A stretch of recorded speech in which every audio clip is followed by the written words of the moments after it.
You are now tuned into Somewhere in the Middle with Soonie and Mo. Hey, hey, hey, hey. Hey, hey, hey, hey. Hey, Don on the beat. Hey, I got so many ups.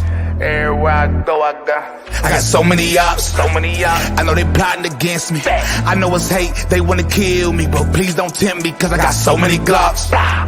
Hey, ain't none of them empty. Jesus said they would hate me too. That's how I know it's envy. I got so many ups.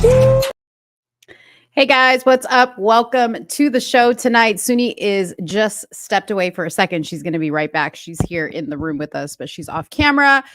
Happy Tuesday, everybody. Every time we're away just for one day, it feels like it is forever and a day. But we have a lot of stuff to catch up on, a lot of stuff to talk about tonight. You know how we do it. We always have a wide range of topics for y'all. We have political stuff. We have funny stuff. We have sports related stuff. We have crazy stuff. We have life stuff, all kinds of stuff for you guys. So we'll have a little bit of everything for everybody. Welcome to everybody who's in the chat right now. If you are just joining the show, please make sure to like, subscribe, share wherever you're watching from, whether it's from Let's Talk Darling, Soonie Hot Mic, Soonie's Facebook, somewhere in the middle. Also remember, if you would like to super chat, you must do so from the Let's Talk Darling YouTube page, because all the other pages we have are not monetized. That is the only one. So you have to go over there. What's up, Big Booty Judy? What's up, Donald? What's up, Apex? What is up, Wendy and Mad Cow? So far, I see Big Booty Judy. I will play your intro in just a second. So yes, guys, please make sure you are like, subscribed, and shared. Subscribe is most important on the Somewhere in the Middle page, because we are trying to get that number of subscribers up so we can have our channel monetized, and that would help us a great deal. So if you guys can go ahead and hit that subscribe button, even if you think you've hit it before, hit it again, okay? Because YouTube be unsubscribing, folks. I hope everybody had a great weekend. Soonie's feeling much better. I see her right there. She's coming on in just a second. Soonie's feeling much, much better. I also was just kind of feeling like really run down. I have been dealing with like family stuff. Y'all know how it goes. And that just like wore me out. So I just had to like step away and just like use the time that Soonie was sick to just recoup myself. But everything is great. We're getting ready for Christmas to come soon. If you celebrate Christmas, if you're not, I think we're in the middle of Hanukkah, so happy Hanukkah. If you're Jewish, you know, we love that too. What's up, Aaron? Let me hit the Big Booty Judy. What's up, Soonie? I'm gonna hit the Big Booty Judy intro real quick. Big Booty Judy. All right, here we go. Big Judy, Big Booty Judy.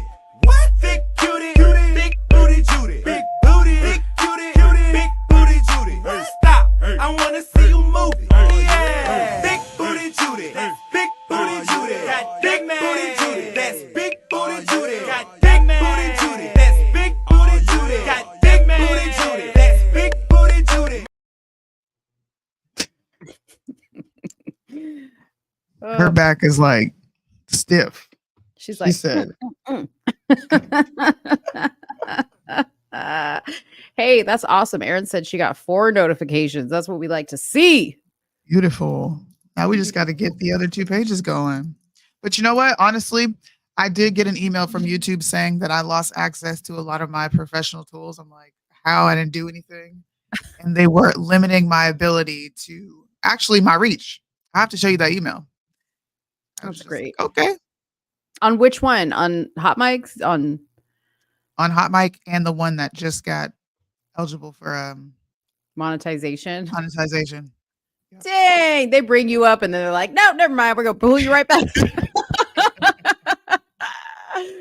Oh man, you thought that's what they be saying. You thought, man, it ain't happening. Anyways. Well, go ahead and say hello to your people since they haven't seen you in a long time. I did a whole long intro, so now it's your turn. Oh, you did? Yeah. Dude, do you guys want to hear about the adventure my body went through for the past week? I don't know what Satan, Lucifer himself, decided to spread across the earth, because everybody's sick. I don't know if you noticed that. Everybody's sick right now. But I've sounded like a man with a raspy voice and a smoker's cough for the last week, and I'm just done. I'm done. I had a fever that was sky high. Swear to God, I was hallucinating at some points in the night. It was just miserable. I had the Mm, worst headache ever with the cough and a fever. That is literally all I had. And then for like the last 3 days, just extremely nauseous. I felt like I had a stomach flu by then. It's mm. been the weirdest combination of sickness I've experienced in a long time. Yeah. And you had everybody in your house kind of sick too. Well, my daughter got me sick, so Mm-hmm. let's just blame her. Whatever them chaps at her school brought, she brought it home Mm-hmm. and it spread. But guess who didn't get sick? Your husband. No sickness for him. You know what? That's better for you because they're the worst when they're sick. Yeah, man, when you're sick, you guys are full blown crybabies. Yeah, Full blown exactly. crybabies. YouTube can't put Soonie in the corner. Sure enough Don't put did. baby in the corner. They put me in the corner after January 6th. They said, "Oh, you done. You're Yeah. done. Yeah. There's been no more existence of me on YouTube since then." What's your husband like when he's sick? Like what is the telltale sign that your husband is sick? Um, he's just very vocal. Mm-hmm. Like Like whiny, like that probably type of watch vocal? me. Okay. This is my view of you. Okay. I'm not Yeah. saying this is how he is. This is just what I take in. All right. Just imagine you're in a room and everybody's just chilling, right? Oh man. Oh man. I'm getting sick. I feel like he like Kyle? really just bolsters it to the Kyle, max. if you're listening, I'm gonna translate what Sudi's saying, okay? Because Sudi trying to tiptoe around. What she's saying is, you a little extra when you're sick. You do the most. To me, he does like the Yeah, coughs and the sniffing right. in and like the congestion. I know you're congested, but why are you talking like this? That Yeah, I'll be like, bro, you good? Sometimes I want to be like, you good? yeah, But when you say that, that comes off as if like, bro, what's wrong with you? You good? right. I'm just like, do you have a headache? Do you want an Excedrin? Oh no. I'll take care of him. Oh But no, in no, my no. head, I'll be like, bro, you're doing a lot right now.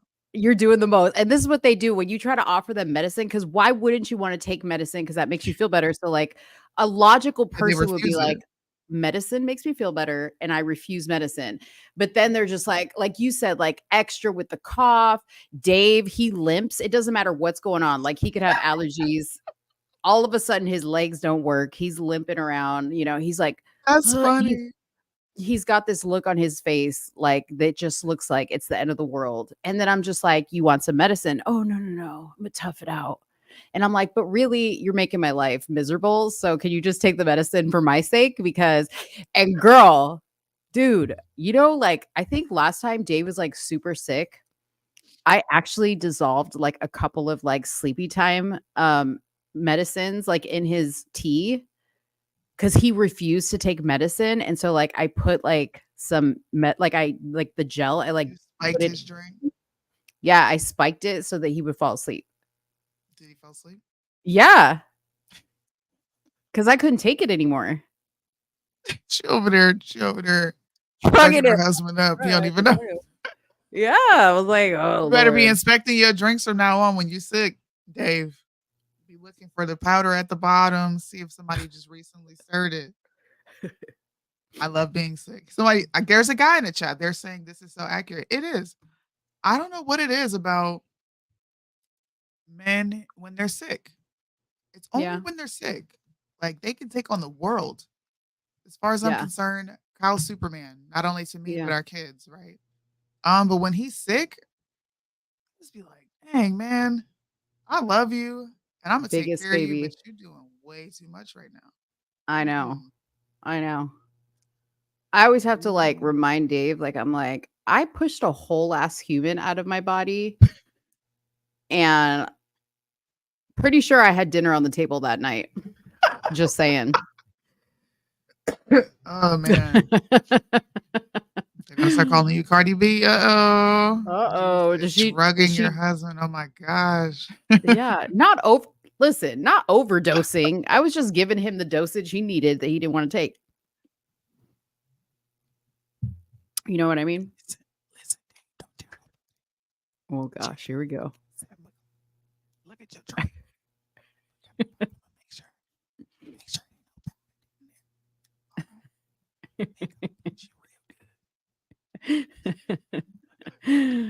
Hurting your feelings, man. He changes his name every time. Breaking news: Trump indicted for not signing what? For not signing Shoabo Otani to a Republican baseball team.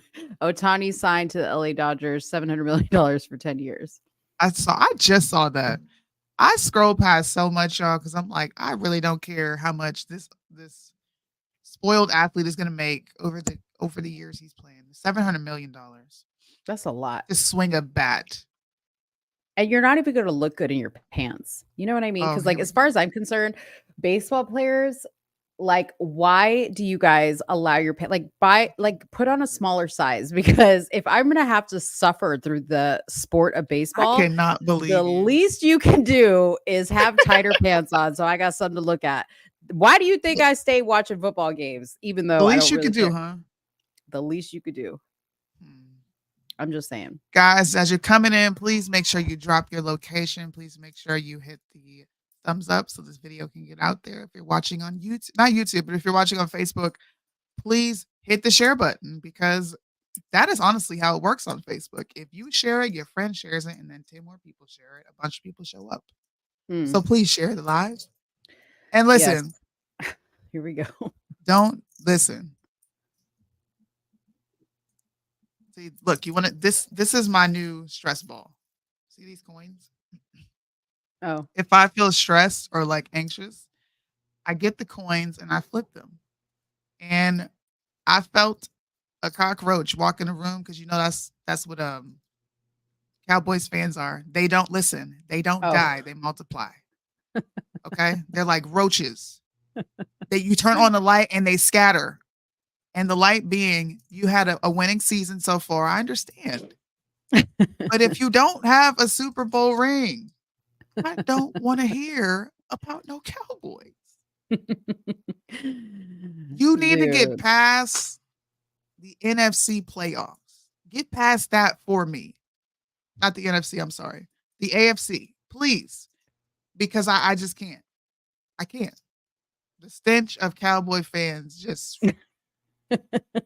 You can't escape them. I'm on my own show, and here they come. Why can't I escape them? Are you a Cowboys fan? Let me know. I need to know. They come creeping in here, man. It's You NFC? know, what's the NFC now? Oh, National Football Convention Conference. Lord help her. She said national Conference, right? It's a conference. Somebody educate Mo. I can't keep doing it. So, you know, who were they playing? The Eagles were staying at Gab's hotel.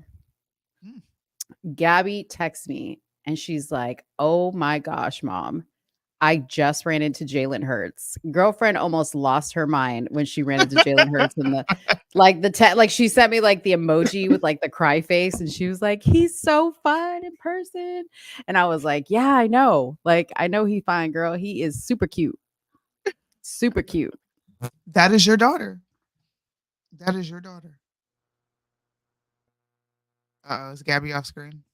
Hold on one second.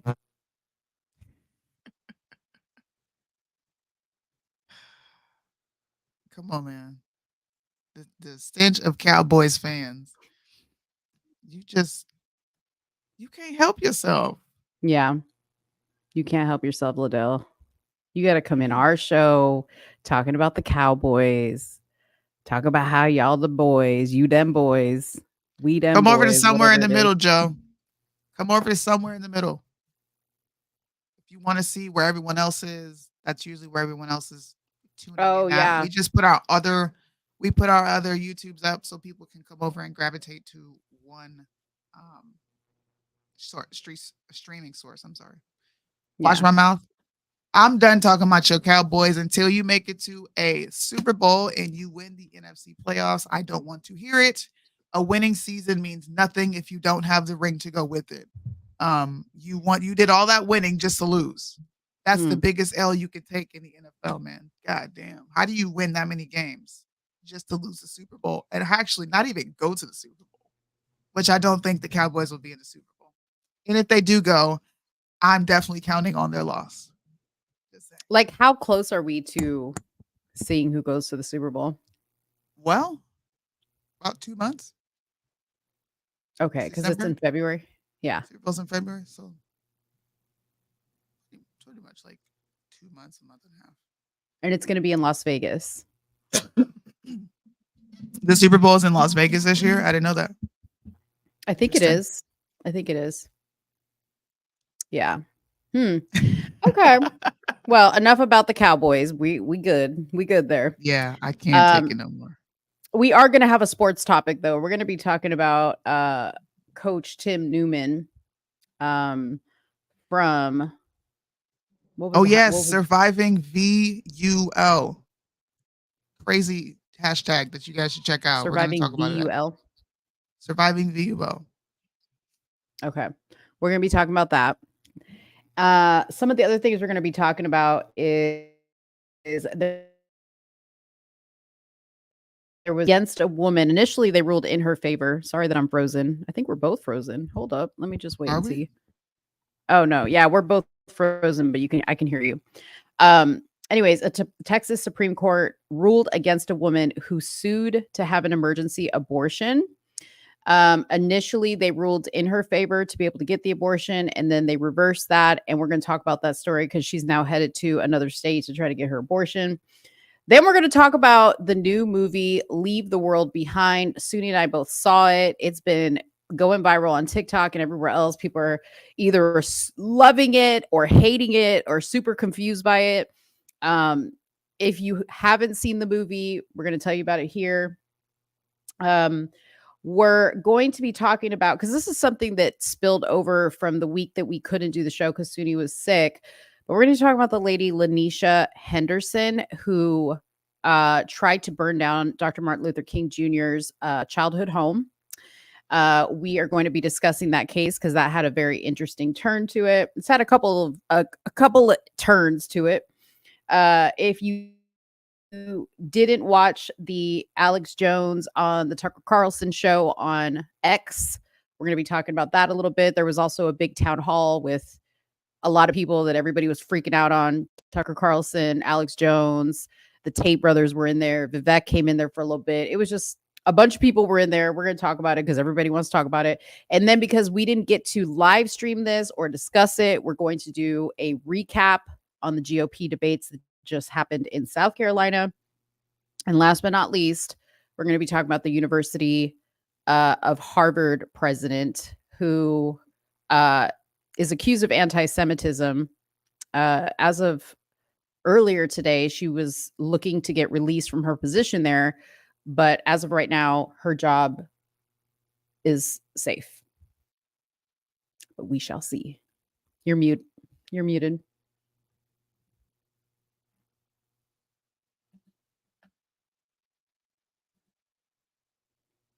Why is it not letting you unmute? Oh, there you go. Hello? Am I there? Yeah, there you go. That was weird. My screen was frozen. Yeah. You thought it was me?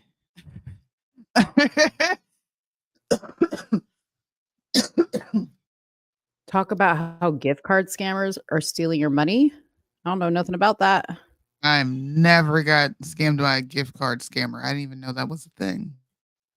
I mean, I know that that's a thing, but I didn't know How do it you was scam off gift cards? Like how, Sway? I don't know, but if we have some time, we'll look that up and talk about it. Okay. We'll look that up and talk about it. Yeah. So what do we talk about first? Honestly, I think we should do something entertaining first. I really think we should do Leave the World Behind. To me, that is a topic that seems to have everybody reeling.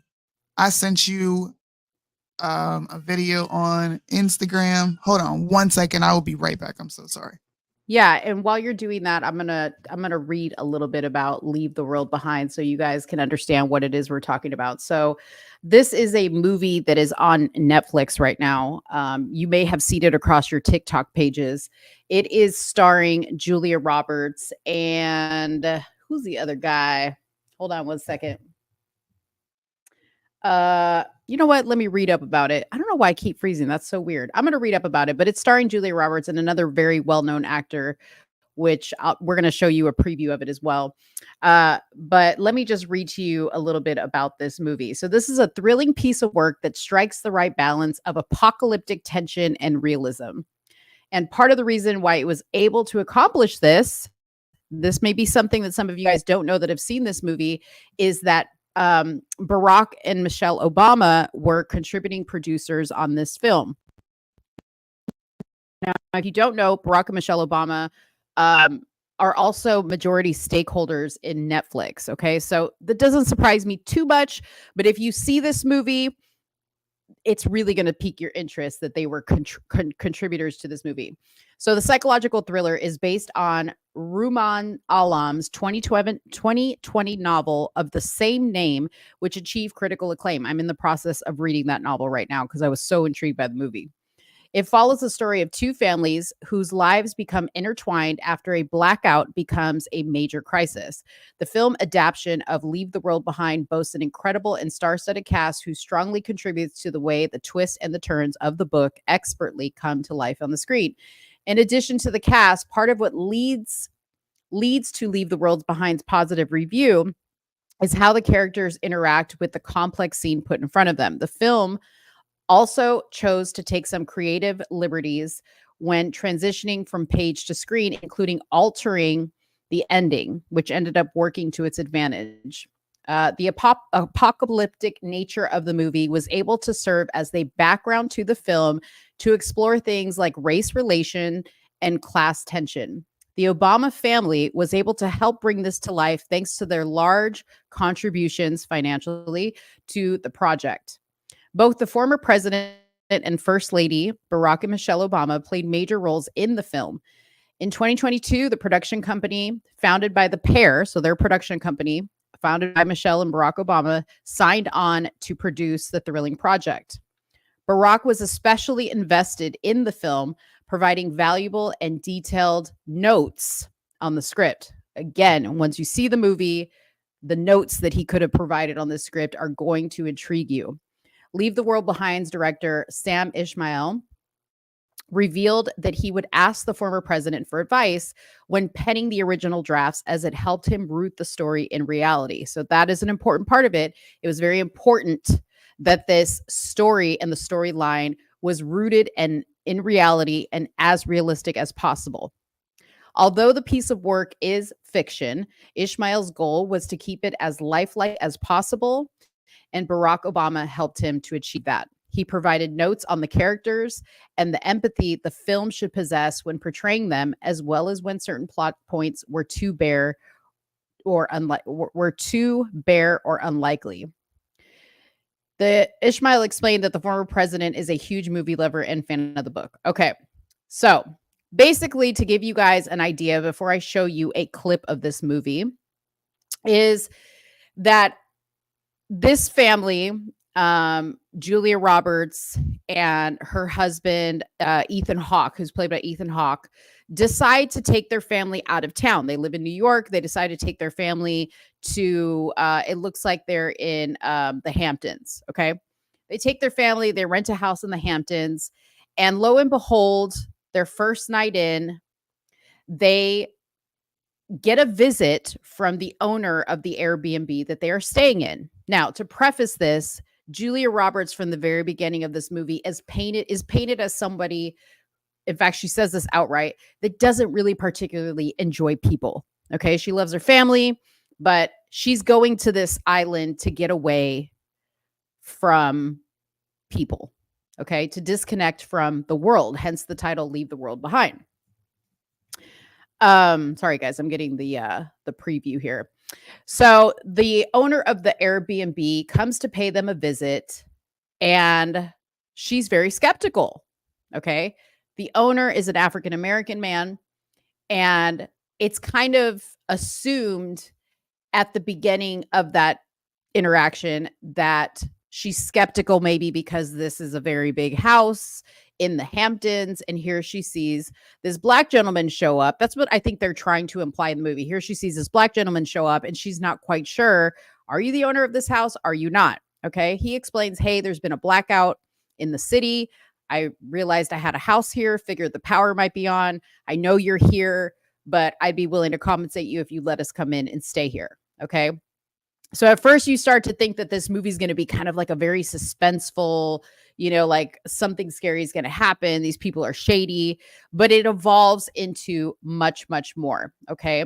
So I'm going to go ahead and we're going to play the trailer for the movie so that you guys can see. And I'm going to pray that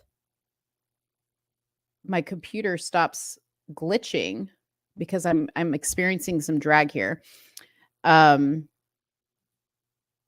hopefully it won't be too bad. I think sometimes if there is like a page open, you know what I bet? It's probably the New York Post. Hold on. Let me close a few things. Sometimes when I have the New York Post open, it drags my computer down. Give me 2 seconds, guys. Judy says she watched it and thought it was so. I just watched it 3 hours ago, Donald said. Okay. All right. So I think my computer's good now. I think it was the New York Post that was slowing it down. So let me share my screen, share my audio, and let's watch the preview to this movie. I went online this morning and I rented us a beautiful house out by the beach. I figured if I made a reservation and packed our bags, it would eliminate most reasons to say.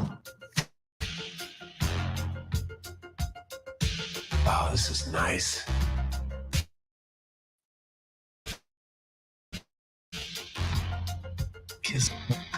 The Wi-Fi isn't working. Get a pad. I'm so sorry to bother you. This is our house. This is your house? We were driving back to the city, then something happened. You want to stay here, but we're staying here. We need to get them out of here. I need to think everything's gonna be okay. Everything is going to be okay, isn't it? We are seeing ongoing cyber attacks across the country. Something is happening, and I don't trust them. Everything I know, I have told you.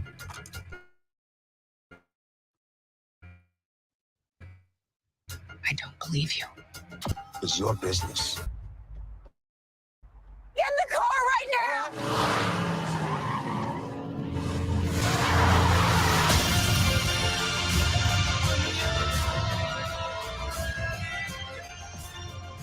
Haven't you been picking up on what's going on out there?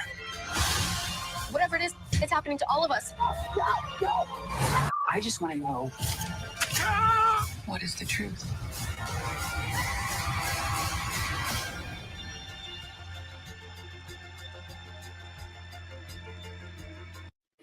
All right.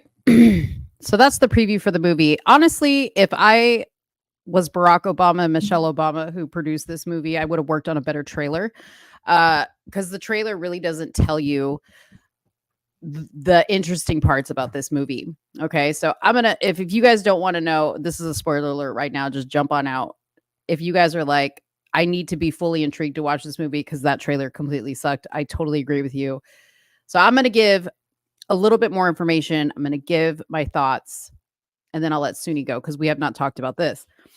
But what you don't see in that movie is you do see the part about the cyber attack happening. So that's kind of how it all starts, is what looks to be just like a typical blackout is actually the beginning of a cyber attack.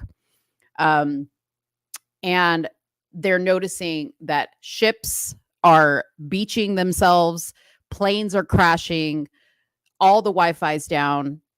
And at first, they're not really putting it all together, or at least Julia Roberts' family isn't putting it all together. But the owner of the home, the African American, the black guy that comes to the door, right? I can't remember what the actor's name is. He comes and he is working in some type of like tech investor field, something like that.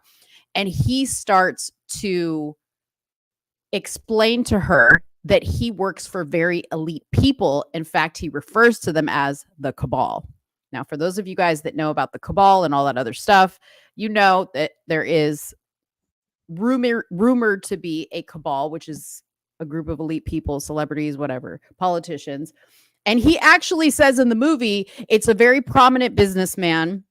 And she says, is it somebody in the entertainment industry? And he goes, no, but it's somebody you would know. He's a very prominent businessman and he is part of the cabal. And he starts to tell a story about how he invites him to this party and there's all this weird shit going on.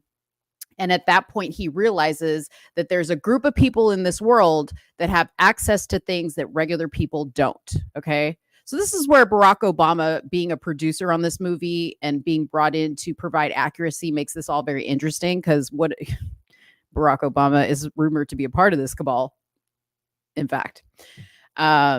So anyways, things like the animals, the deer start to come out of the forest. They just stand there and look at the family. They're coming in droves. Flamingos landing in the pool. Just a bunch of weird stuff. And then there's the little girl that you saw with the big eyes in the preview. That's the daughter. And that part is very interesting in the movie because she's obsessed with the show Friends. That is like the only thing she cares about. And when this power outage happens and there's no access to internet, there's no access to TV, she pretty much loses her mind because that's all she wants to do is watch the next episode of Friends. Now, when you first watch this movie, you're going to be like, the ending freaking sucks. What's the big deal with Friends? Like, who cares? And, oh, that's cool, Soonie. And I think on the surface level, people are going to be like, oh, this is like a conspiracy theory movie, and that's all it is. However, what Mo got out of this movie was, yes, there was a lot of hints about conspiracy theories, but what I got out of it was that there is a huge loss of what is important in life, and that is our connection with people. Because what the ultimate kind of downfall of this family is that they're very skeptical of people. When they go to reach out to a gentleman for help who seems a little bit more prepared, he's like, I'm not obligated to help you. I don't even know you, but yeah, we're neighbors. Yeah, but that doesn't mean I'm obligated to help you, right? And you see this family start to reach out to each other along with the gentleman and his daughter that come into the home and start to, bond with each other because they're all each other has. Okay. You also have examples of things that we as human beings cling on to in everyday life, that when something like this happens of this magnitude, you realize that we have become accustomed to things like phone, like internet, like television, masturbation, gluttony. What else did they do in this movie? Money, right? Things like that. So there's examples of that. Sexuality, alcohol, drugs, smoking. Those things were all represented in the movie, and those were the things that these characters initially reached out to provide them some comfort. And in this little girl's case, hers was Friends, something very simple that we as the watcher were looking at and going, what's the big freaking deal with Friends? I believe what Friends represented was the very simple things in life, and how those simple things in life, when the shit hits the fan, okay, because that is the message in the movie, that ultimately the shit will hit the fan. We don't know what that is. We don't know when that will be, but eventually the shit will hit the fan. You have to leave the world behind. As Bryson also says, don't be of the world, right? You have to grab onto something that's greater than your phone, that's greater than drugs and alcohol and sex and this, that, and the other. In this girl's case, it was this show. All she wanted to do was watch this show. Some people's cases, it's the Bible. It's God. And all that to say, I thought it was interesting that Barack Obama and Michelle Obama were a part of this project, because I said this: you're either going to see one or two things in this movie. You're going to see nothing but the pure evil in it, or you're going to see the message of how important the little things are and how important people are. That's what I got from this movie. What you got, Susu? I thought the movie was pretty cliche. It was whack. We've all seen this before. We've all seen an end of the world scenario where there is no more tech and no more data, and people lose it, and then they have to find ways to come together. I just thought it was stupid. I really did. I watched it, and I was like, I found myself trying to figure out each part, like the ship, the noise, and I'm like, what does any of this mean? Mm-hmm. And then Oh, the yeah, the end, noise. like you said, she got satisfaction from Friends. Like being with her family didn't make her feel whole. Mhm. Watching Friends made her happy. I felt like I wasted 2 hours of my life. I was like, bro, I stayed up for this. You know, you're in bed. It's like it's 9:30. You're comfortable, and you're like, wait a minute. I need to finish this movie. I fought my sleep for that movie. I didn't like it. I watched it twice. It was so cliche. I'm like, we all know who he's talking about, his contractor friend in the defense sector. He's talking Who do you about think Obama. it was? It was Obama. They're the producers of this movie, of course. Oh, see, I didn't Who think it was else? him. I didn't think it was him because he was talking about these parties. And when as soon as he said parties, I was like, oh, he's talking about Jeffrey Epstein, because Jeffrey Epstein was really big in the business world and Well, they had these gave a shout out contacts. to Alex Jones, by the way, when he talked about the Bohemian Grove. That's the only Yes. reason it's Obama. Only Yeah, presidents go there. true. Former presidents, current presidents. I just thought it was cliche. It's definitely a movie that will suck you in. It's Mhm. definitely a movie that will have you sitting there for 2 hours trying to figure out what the hell's going on. But it Yeah. was so cliche. Death to America is written in some sort of Arabic. They're trying to figure it out. It was cliche to me. Okay, so that part right there, when the plane came, it was dropping these leaflets that said "Death to America" in Arabic. Mhm. That was representative of, I sent a ship, I sent a plane, I wrote it out right for you, and you're still not listening, right? Yeah. It's like what we're going through now. Like all the signs that shit's going down the drain, going down quick, are all here, but we choose to ignore them. All the signs that God has laid out in the Bible, right? We choose to ignore that. And I think that that's like interesting, but I don't know. I watched it twice. So I could really, because girl, okay, I was like, man, you know me, I really gotta pee. I was like, man, I gotta pee. Let me just pause it real quick and go pee. And then like I hit the little thing to see like how far we had to go. And I was like, wait a minute, this joint's about to be over in 2 minutes. It can't end like this. And I was mad as hell when it I was ended the way it mad. ended. I was like, bro, y'all did not end this movie with this little bitch finding the bunker, finding the message, finding out what's going on this entire time. You're being attacked. It's a terrorist attack from a foreign entity, foreign country. Yeah. And you don't even go back to tell your family. You sit your happy ass down and watch Friends. Yeah. Yeah. Do you think the family made it to the bunker? No. I think she stayed there the whole time. And then other people probably pulled up on her like, yep, gotcha. And I don't think any of them people survived. You know what was interesting was the only access to music they had was because that girl had all those records. The only way the girl was finally able to watch Friends was because they had the bunker with the DVD player and all the DVDs. Right? So all the Spotify's, all the YouTube videos, all the Instagram, all the shit we have on our phone, she had no access to because that didn't work anymore, So See, I don't know. The first thing I said is, oh God, Mo's going to watch this and be like, see, I told you, you guys are going to fall apart if you don't have tech. I was like, bro, I even said it this morning on my live. I already know what she's going to say.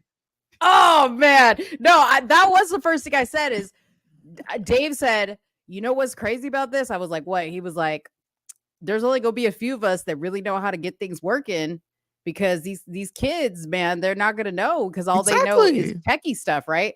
So there's only gonna be a few of us that are like, especially like in the trade fields, right? That know, well, wait, how can we get a phone working? How do we get, like there really is, that's gonna be a hot commodity if that shit happens. Yeah. That's why 90s kids are perfectly fine. Yeah. Yeah.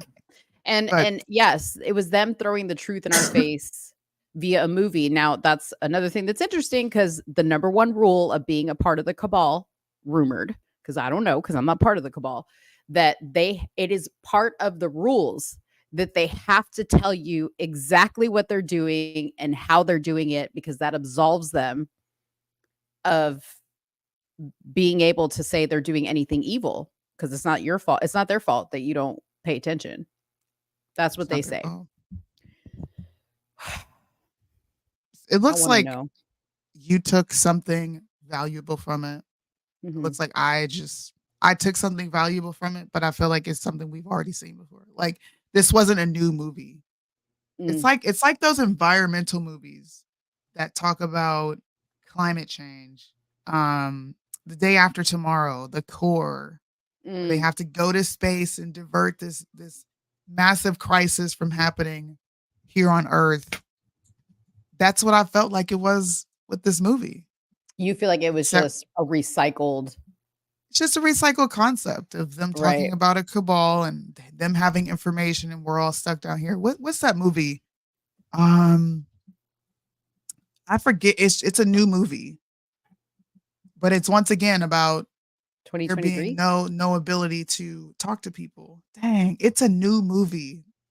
The scene that I'm talking about starts out with this scene cracked me up, by the way. I felt like this was so I unnecessary have no for them to add this. I have no sound. I Because can't right wait now for the I song from don't Next remember is the name of the playing. movie. Baby, when we grind, I get so excited. Y'all, I'm playing this so y'all can see Julia Roberts' dance moves on the in this movie. Look at this. What would you do if it was the end of Watch the the movie The world? Road. You a brother. Okay, this is the question for the brothers. The Road, is that what it's called? No. I'm just thinking in my Look head. at this. Yeah, this scene was so unnecessary. What would by the y'all way. do? I'm just like, he can barely dance. Shoot. Well, I mean, he's working with what he got to work. Look at her. Like, how you dance with somebody like that? She looks like she's having a seizure. Like, I was like, please, Julia, tell me you don't really dance like this. I bet you it is how she danced. Yeah. This was a funny movie. I will say this, the movie had some pretty good music. Had some pretty It good music. did. So see, look at this. You They could tell. You rejoice. could just tell They black rejoice people over the put this fact that movie she loves to together. dance. She loves music.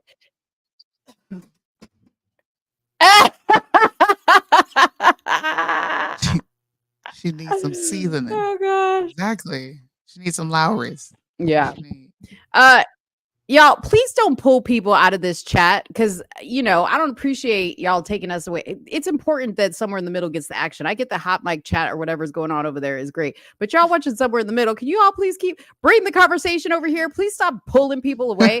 Last week y'all did this shit with Discord and I didn't appreciate it. If there's some bullshit going on in Discord, whoever's in the chat, stop trying to tell people, oh, y'all need to go to Discord, there's some shit going down. No, you either stay here, watch the show and support us, or you don't. Okay, sorry, I had to say that. Hot my chat is fire. Y'all need to check it out. No, stay here. This is Somewhere in the Middle. Y'all need to stay here. Anyways, go. I say, Soonie probably would say, don't waste your time with this movie. If you are intrigued by what I said, love you too, Joe. If you're intrigued by what I said, go check it out and then report back to me. Only really smart people will really truly understand, what was going on there. Okay. So Sooni's taking care of the baby. So I'm going to move on to the next topic. Okay. Oh, she's back. I'm back. Soonie, how many stars would you give this movie as we close out? 3 stars. Did you show the other angles that people are coming from this movie? I felt it was important to point out what the right is choosing to hyper focus on when it comes to this movie. I sent it to your Instagram inbox. Yep, I'm opening it right now. All right. So you guys the watched me caption this says, morning. Yeah, if you watched me this morning, this is what I was talking about.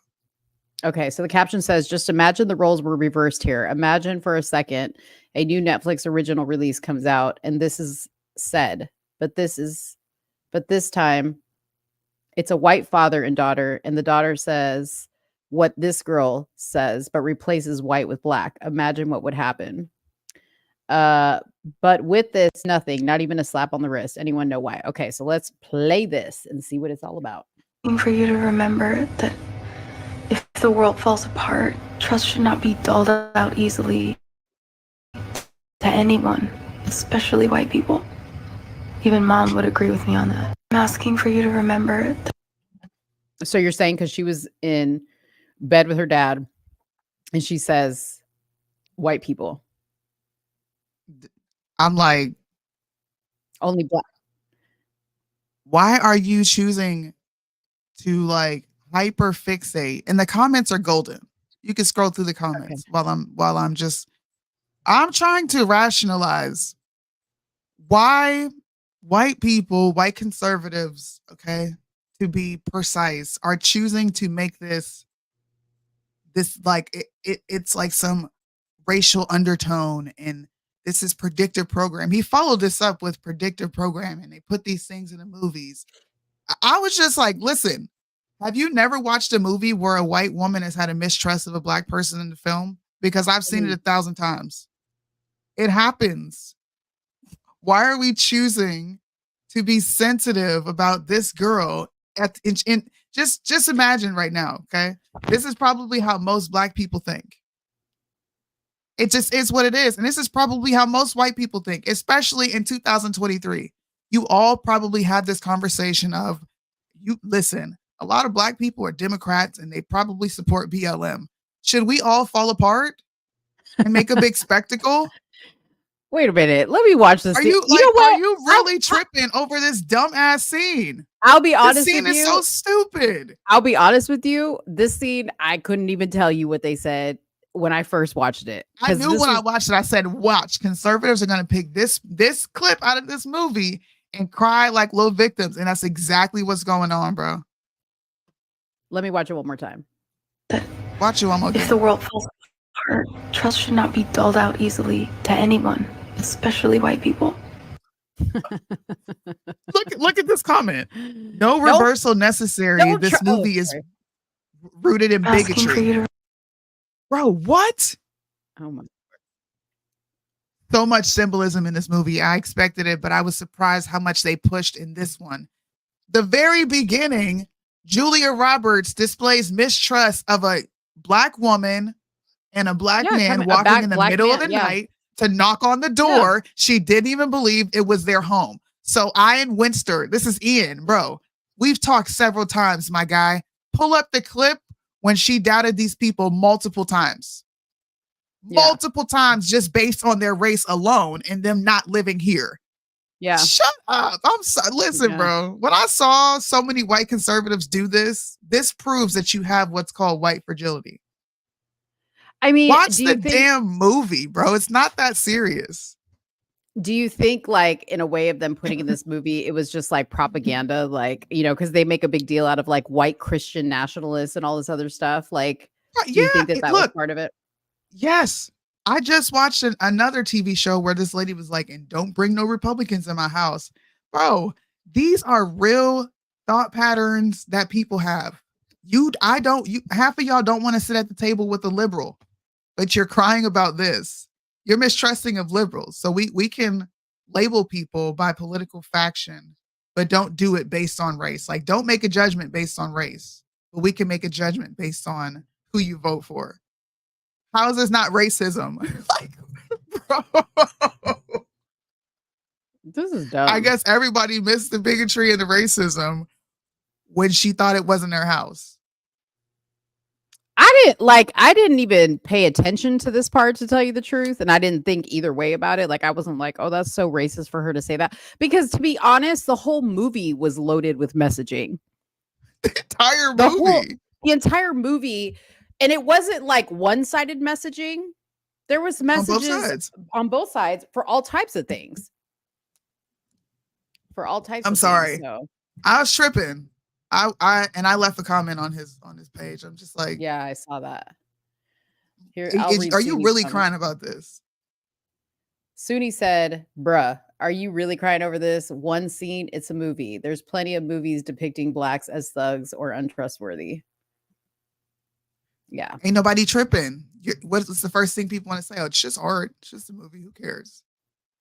I saw Right. conservatives doing that, and I was like, nah, we got to talk about this. That's what you pulled for this Yeah. movie? That sensitive crap? That's dumb. Like, get over it. That's just dumb. You know? Watch me get no response. I'm not going to let go of that. I'm not going to let go of that. See, again, I go back to the fact that if that's all you deem from this movie, this conspiracy theory, cabal, your mind is in the wrong place. See, sweet, innocent Mo grabbed a message of togetherness. If we would all just stop the bullshit, okay, we might be better off when the shit hits the fan. That's what I say, Definitely. right? That's what I say. They realized right? they needed each other. Yeah. They realized they needed each other. The white dude who was held up in his house with a gun and antibiotics, he was valuable to them at one point, right? Mm-hmm. Even the black guy, thank God he had a gun stashed away, right? He had the protection because those white people didn't bring no weapon. If anything, they really made a case for the Second Amendment in this movie. Exactly. Exactly. Just saying. Yeah. Mo looks like she put Gorilla Glue in her hair. No, I didn't. It's Make sure it ain't. It's Can't a hear little. it. No, because you know what? I got that. What's that? What's the glue? Eco gel. Is it got to be glue? Oh, no, I got some Eco gel in there. I got Eco gel, a little softer. Kevin so I Bacon. can just, yeah. There's a million different things you could have taken from it. I like what you took from it. I was actually shocked you took more than what I thought you were going to take from it. I thought you were going to get on here and be a boomer and be like, see, you're gonna die if tech is gone. See, I thought you were gonna bring that study up that said, you know I think what? it was a study you were talking about. Actually, it makes a case for why both are important. Like, you're gonna need a little bit of both. You're gonna need a little boomer. You're gonna need a little bit of whatever, the newer generation, right? Yeah. I think we all matter. The animals matter. The guns matter. The people matter. The bunkers matter. The relationships matter, right? All that matters. All of it. Yeah. In the end. Because in the end, there's very few things that we're going to have. So we better identify, who's going to be in our corner when that happens. Yeah. They told you to get your weapons. I'm telling y'all. These politicians be lying. This is Michelle Obama and Barack Obama produced this movie. See, this is what people need to be talking about. Talk about the positives from the movie. Y'all, did you recognize that they are definitely promoting the fact that we should all have weapons in the event if we get taken over? For protection? Because you can't call 12. Yeah. Yeah. I mean, there are people that were like, oh, as soon as I found out they're producing it, I didn't want to watch it. They're idiots. People are stupid. Sorry. They are stupid. I've held that in for a minute. People are stupid. I try not to say that because it does come off as strong and it puts you in a position of like superiority. And I'm not saying that, but a lot of people walking this planet are just driven by their feelings and not enough logic. Right. Shout out to Mo, the most feelings person in the room, pulled out a logical meaning from this movie. I wish I had we need a soundboard so I can hit the round of applause for you. It was the breakthrough. It was a breakthrough moment. Oh man, it was a break. Now, there was a stupid movie, I'll tell you real quick, don't go see it. It's called like May December or some shit, which like I saw right after this movie. Don't even see heard that movie. Yeah, the title is not going to even tell you what it's about, but it's loosely based on that teacher, Mary Kay Letourneau and Billy Falau, the teacher that married the kid she had an affair with and had sex with, and they had kids. She's now dead because she died of cancer. But the movie's weird because it's about an actress who is staying with the family to study the family because she's going to play Mary Kay Letourneau in a movie about her. So it's an actress portraying an actress who's studying for another role. So I was fascinated from an actor standpoint. Yeah, Natalie Portman. I was fascinated from an actor standpoint on how difficult that role could have been because she had to like literally, prepare for 3 different roles at the same time. But the movie was dumb. The movie was stupid as shit. Yeah, there was no message in that movie. I'm not gonna Not watch that I it. know. Yeah, don't watch it. I don't like movies like that. Did you watch Golden Girls? Did you watch Golden Girls? Don't lie to me. I didn't watch it. Okay, I was sick to when watch you it. sent it. Now that was the perfect time for you to watch it. That's why I sent it. I didn't watch it. I'll watch it though. I will. You're gonna love it. Okay. All right, let's talk about this lady that tried to burn down Martin Luther King. You have the video? Yeah, I do have the video. I'm pulling it up right now. She tried to burn down Martin Luther King Jr.'s Dr. Martin Luther King, his childhood home. She tried to douse that house in gasoline. What was her reasoning? I'm gonna be honest with y'all. I didn't pay attention to this story not one bit. I'm gonna read an article because I'm gonna read an article. Okay. Okay. Now, this is a video with her face unblurred. But initially, when this video came out, her face was blurred. Of course. Even looking at this with the unblurred, it's kind of like at first it wasn't this close. It's hard to tell that she black. She black.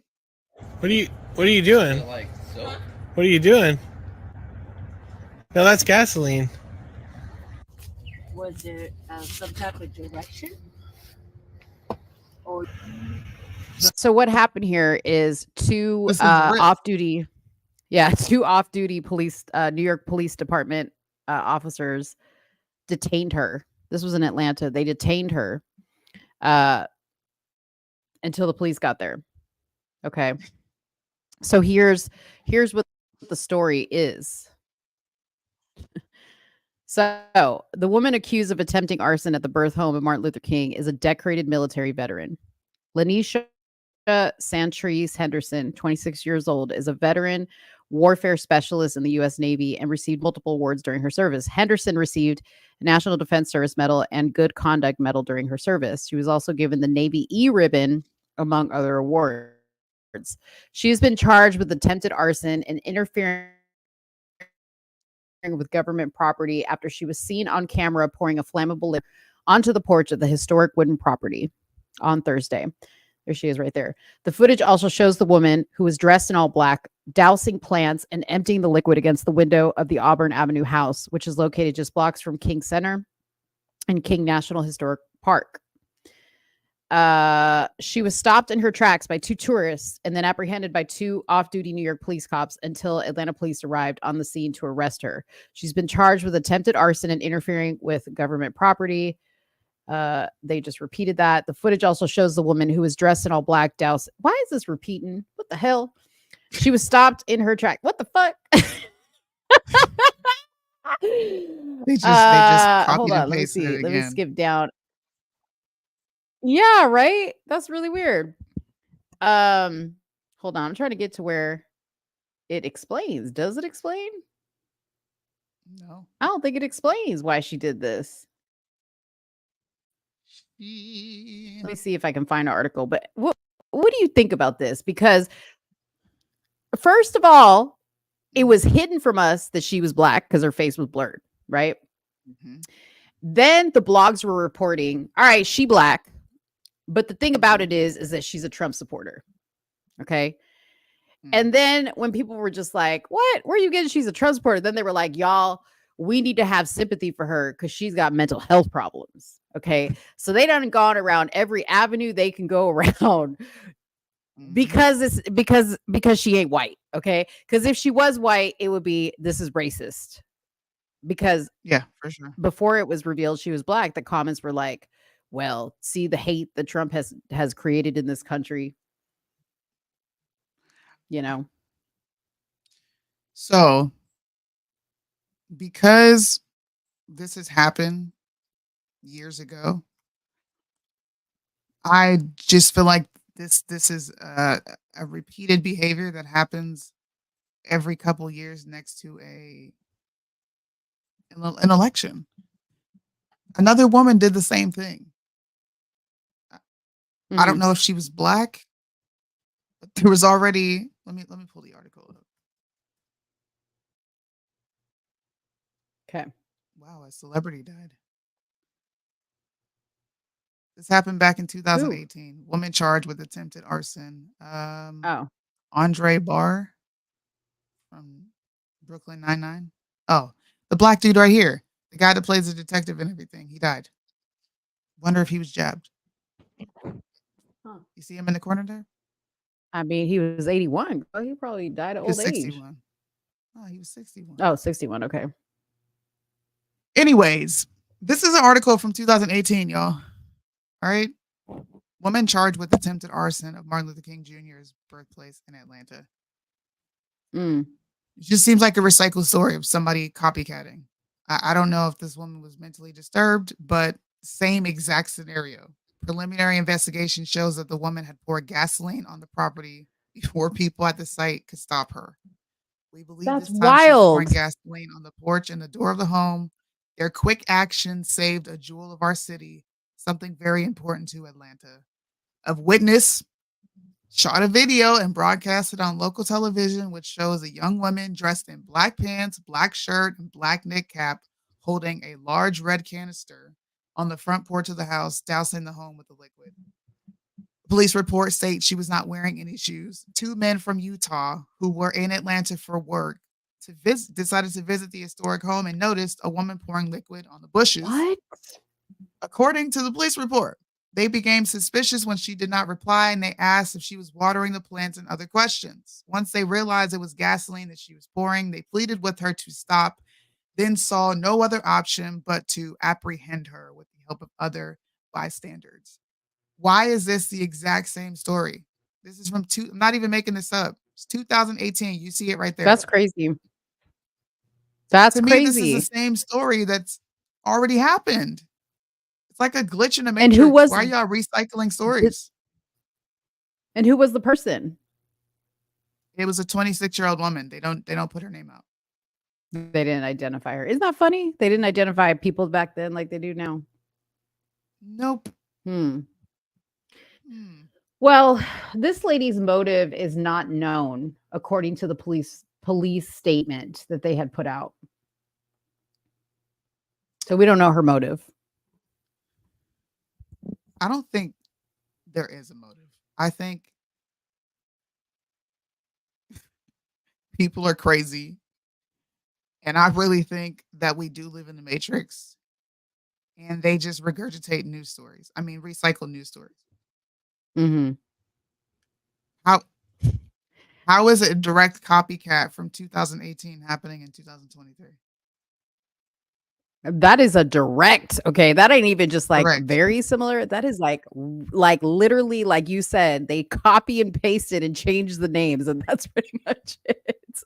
Like even down to the people that stopped her. That's wild. I don't get it. I don't know. That is crazy. I'm so glad you pulled that up, that story, because I never would have. How did you even come to find that out? Was it referenced somewhere else? No, I was Googling the story because we had talked about it. And it looks like there's another incident that happened like that in 2018. Wow. That's wild. That is wild. Soonie wearing a description of the female. No, I don't have a black hat on. I have on a gray sweater. Soonie, that's funny. See, like, what are you talking about? That's funny. They're saying that you match the description too. I'm black. You fit the description. You're racist. You couldn't. You're not supposed to say things like Right. that. Why are you trying to Hey, say we all look alike? whoever's casting hate crimes, if the price is right, I'm Soonie's agent. I can get her to do whatever you Hate need her to crimes? do for the right coin. we could do a just juicy Smollett, right? I could douse Soonie in bleach. Juicy smoothie. wear a Ugh. MAGA hat. I feel like I would die if somebody doused me in gasoline. Smells like I get a nasty headache from smelling that shit. It stinks so bad. Yeah. That's so funny. That is funny. Let's talk about your Tim Newman story. You guys want to talk about that? Go ahead. So this weekend, I was hosting a few lives talking about the Virginia University of Lynchburg incident or situation that is happening. Students have spoken out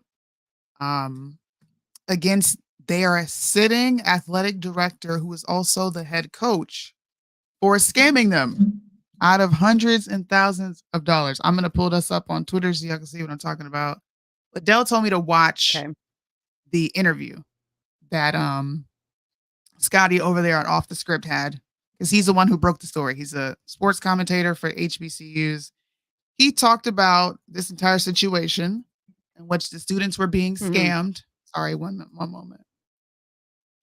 But what he just like really revealed is that this dude, the athletic director, aka the head coach, Tim Newman, has been repeating this grift for a number of years.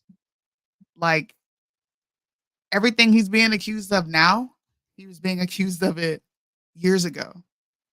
Let me see if I can get to Where did he come from? So prior to him being the coach at this university, where did they recruit He was him in from? Raleigh. He was in Raleigh, and he's bounced around to a few different schools. Here's a clip right here. See, I'm gonna talk about black people real quick. Y'all ain't never got nothing organized. Can we get the original article of this dude being exposed? Dang. Here's one of the clips from the actual story while I get this article pulled up. Give me a second. Like, we black, we got to stand together, especially young black men. These are young black men who are actually trying to pursue an education. Yeah. And they're being held back. That's not fair. Like, that's crazy. And they're purposely holding them back.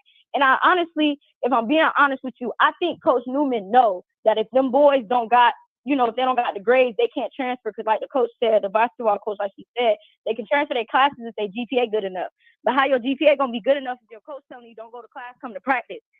It all know what he's doing. Yeah, it all works together. It all works together. It all falls together. All of that fall together. So as much as y'all want to say, oh, they don't go to class, this, that, and the third, they not lazy. They do care. They do turn their work in. Even the one boy told you he be turning his work in, and they don't put the grades in. That same thing happened to my friend multiple times.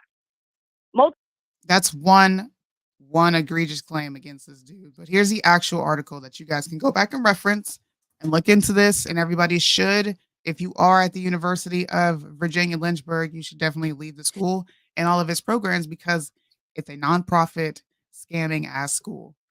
So on a crisp Thursday morning, late October in North Carolina, Tech Preparatory Christian Academy student body, which is also the then undefeated Tigers football team squad, shuffles out of an apartment in which players are housed. Some of them still have sleep to load onto two waiting tour buses bound for the night's game against Georgia Military College. Tim Newman, the headmaster and football coach, departs later by car to work the sidelines for 5 hours away in Milledgeville, Georgia. I don't know what happened. I just had a brain fart. If this were a traditional school, the academic folks might be on edge, but an outside of the line investigation this fall has found that the NC Tech program to be a unique on the post high school athletic scene, one playing by its own rules. Players and former assistant coaches say Newman routinely misrepresents facts in the running of his 6-year program. So this is what he's been accused of. In particular, pumping teenagers with hopes of Division I college scholarships. This is another way he grifted and stole their money. They say he offers unfulfilled promises to produce highlight videos to be sent to colleges and vastly overstates the number of college players born of NC Tech. Former coaches say the program, which costs several thousands of dollars to attend, targets teenagers in dire straits, often from backgrounds naive to recruiting and eligibility guidelines, who either didn't meet NCAA academic standards or failed to attract college scholarship offers.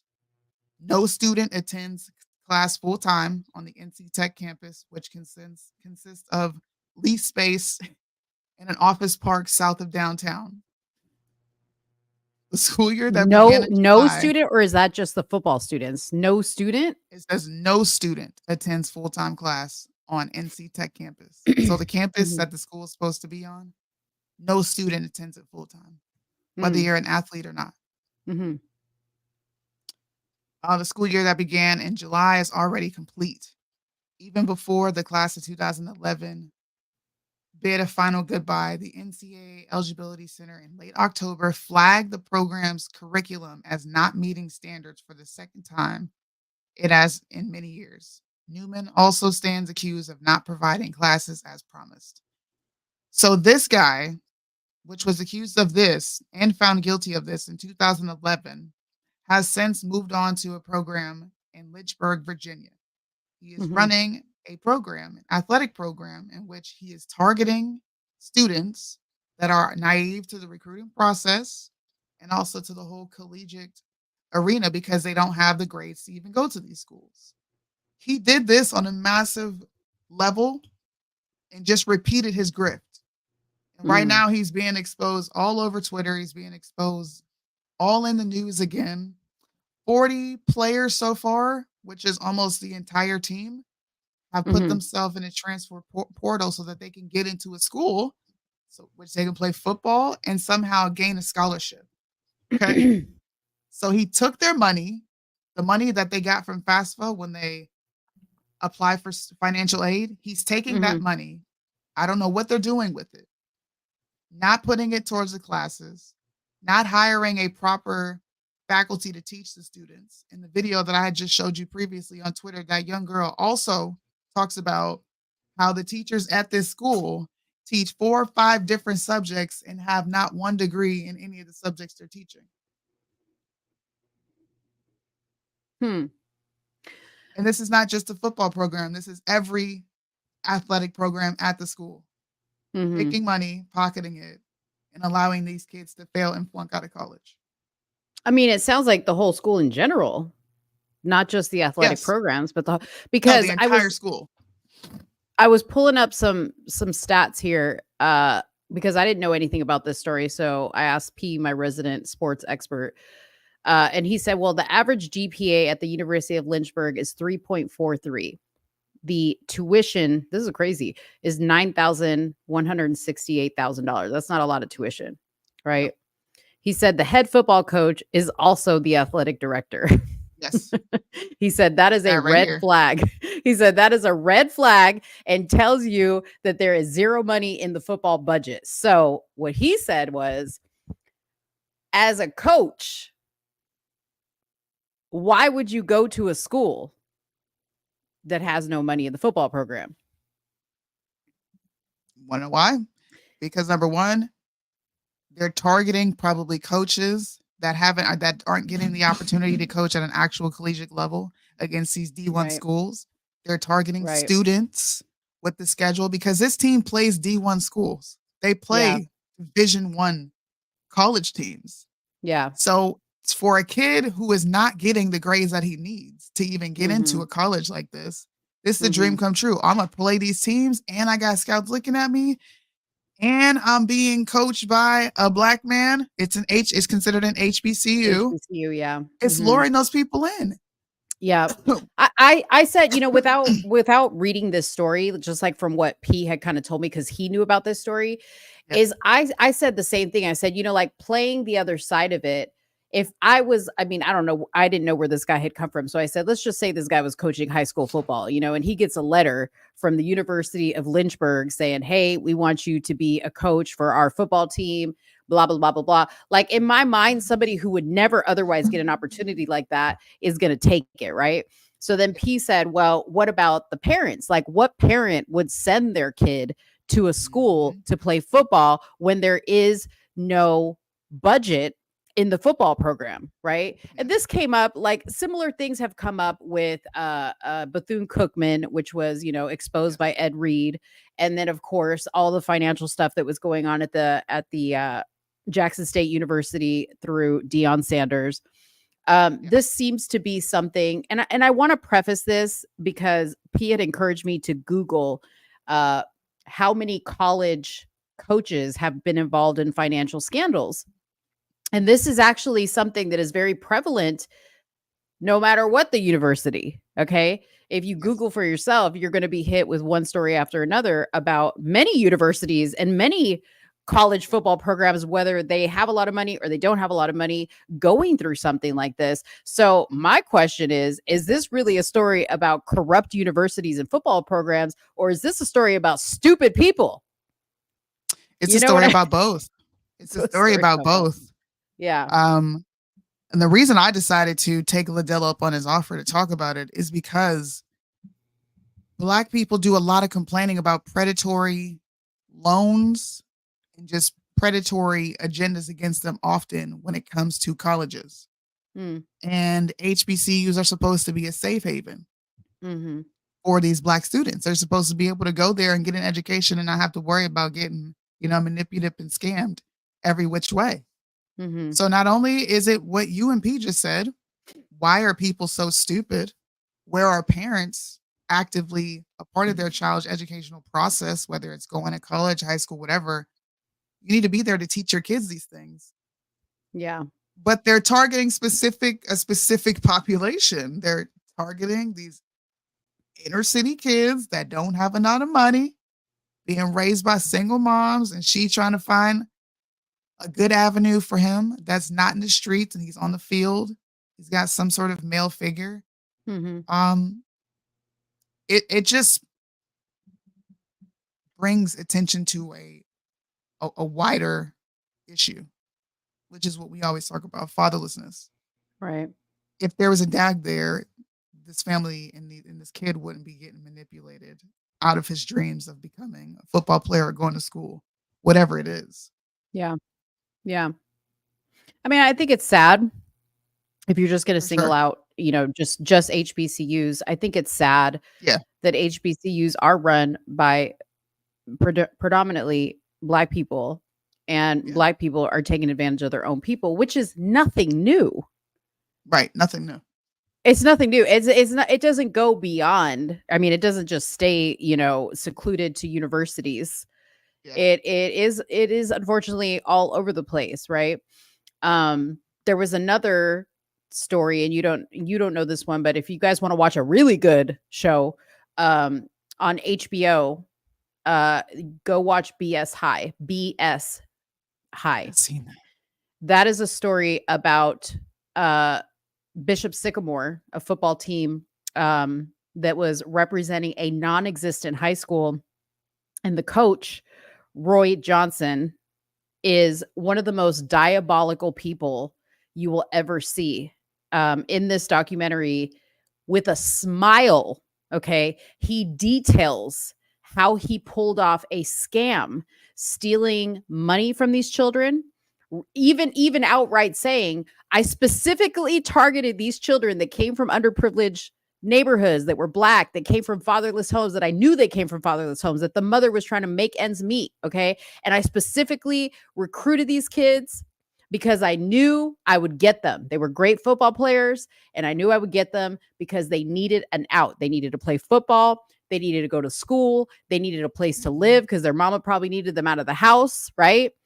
And this guy made them fill out loan documents. This was during COVID. So he had them fill out like these special COVID loan documents, had them sign all the checks over to him.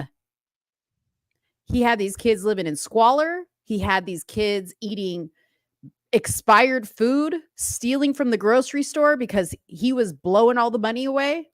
Okay. And they gave this man an HBO documentary to tell the world exactly how he did it. And it's sickening because the guy smiles and laughs the whole time. He's terrible. This guy is so terrible. And I think they're giving him another job, another coaching job. And he even says at the end of the movie, he says, yeah, I did this. And guess what? I'm going to do it again with the help of this documentary because y'all are going to make me famous. Like crazy. Okay. I think I'm against, I don't know. Sometimes I think there should be awareness on certain things like this. But other times, I don't think we should go into so much detail of describing how these people pull these scams off because you get a bunch of copycats that just, they keep going. And I hear it's harder to prosecute somebody when everything they do is, I think Holly explained it. Like white collar crimes are hard to prosecute. Mm-hmm. They don't go to jail. Yeah. Unless you can actually catch them in the act of doing these things. Yeah. And people are willingly, even though they're being deceived, they are actually taking out these loans. So yeah. And he it made did me go sad. to jail. He went to Oh, he went to jail? but not for what you think he would go to jail for. He went to jail for some other thing, but not for what he did to the kids. Because really, they signed him as the guardian, right? The parents signed him as the guardian. So he was able to make decisions for these kids. When they filled out these loan documents, they signed it and put him down as, you know what I'm saying? So while he was coaching them to do that, he technically didn't break any laws, you know? And, you know, P also pointed out, he said, Mo, this is just one story. He said, this is happening all over the place. It's just, this is the dude they get, because this guy is such a crazy character that they gave this dude an HBO documentary because it was like, I'm going to watch that. Oh, they man. actually called this dude Bishop Sycamore on the live stream. Oh, did they? Yeah. Yeah, dude, watch it, Soonie. You're watching it because you're gonna be like, holy shit. Man. Shout out to HBCUs. Hopefully people pull their kids out of that school and make it known that no one should go there and shut it down. You can't complain about white people doing the scamming and, you know, being predatory with the loans when you have Black people right within like your own ranks doing the same thing and repeating the same offense. Yeah. Repeating it. That's crazy to me. Yeah. I mean, I think the lesson is that, and this is a good lesson in life, that nothing good comes easy and nothing good comes free. And if somebody is trying to sell you a dream and it looks way too easy, I'm going to take care of everything. You don't have to pay a dime. You don't have to do nothing. Just show up, walk away, run away, because that shit's about to burn you. Yeah. Chinese big fella, get up out of there. Mm-hmm. Absolutely. Another Crazy. It's to abolish sickening. teacher unions at all levels. Well, I mean, these schools aren't even a part of unions, bro. They're just opening schools, employing their family, and funneling money. Yeah. They're stealing money. The president, who was the president of this university, her board, I think Liddell said her board of regents are literally her family members. Why would you send your kid there anyway? Well, I mean, but you know, it's the same things in government, right? When these people have these programs, they just hire all their family members to run the shit and they funnel the money that way. It's the same thing. That's what they do. That's how scammers work, you know? Scammers don't scam, y'all. Yeah. That's sad.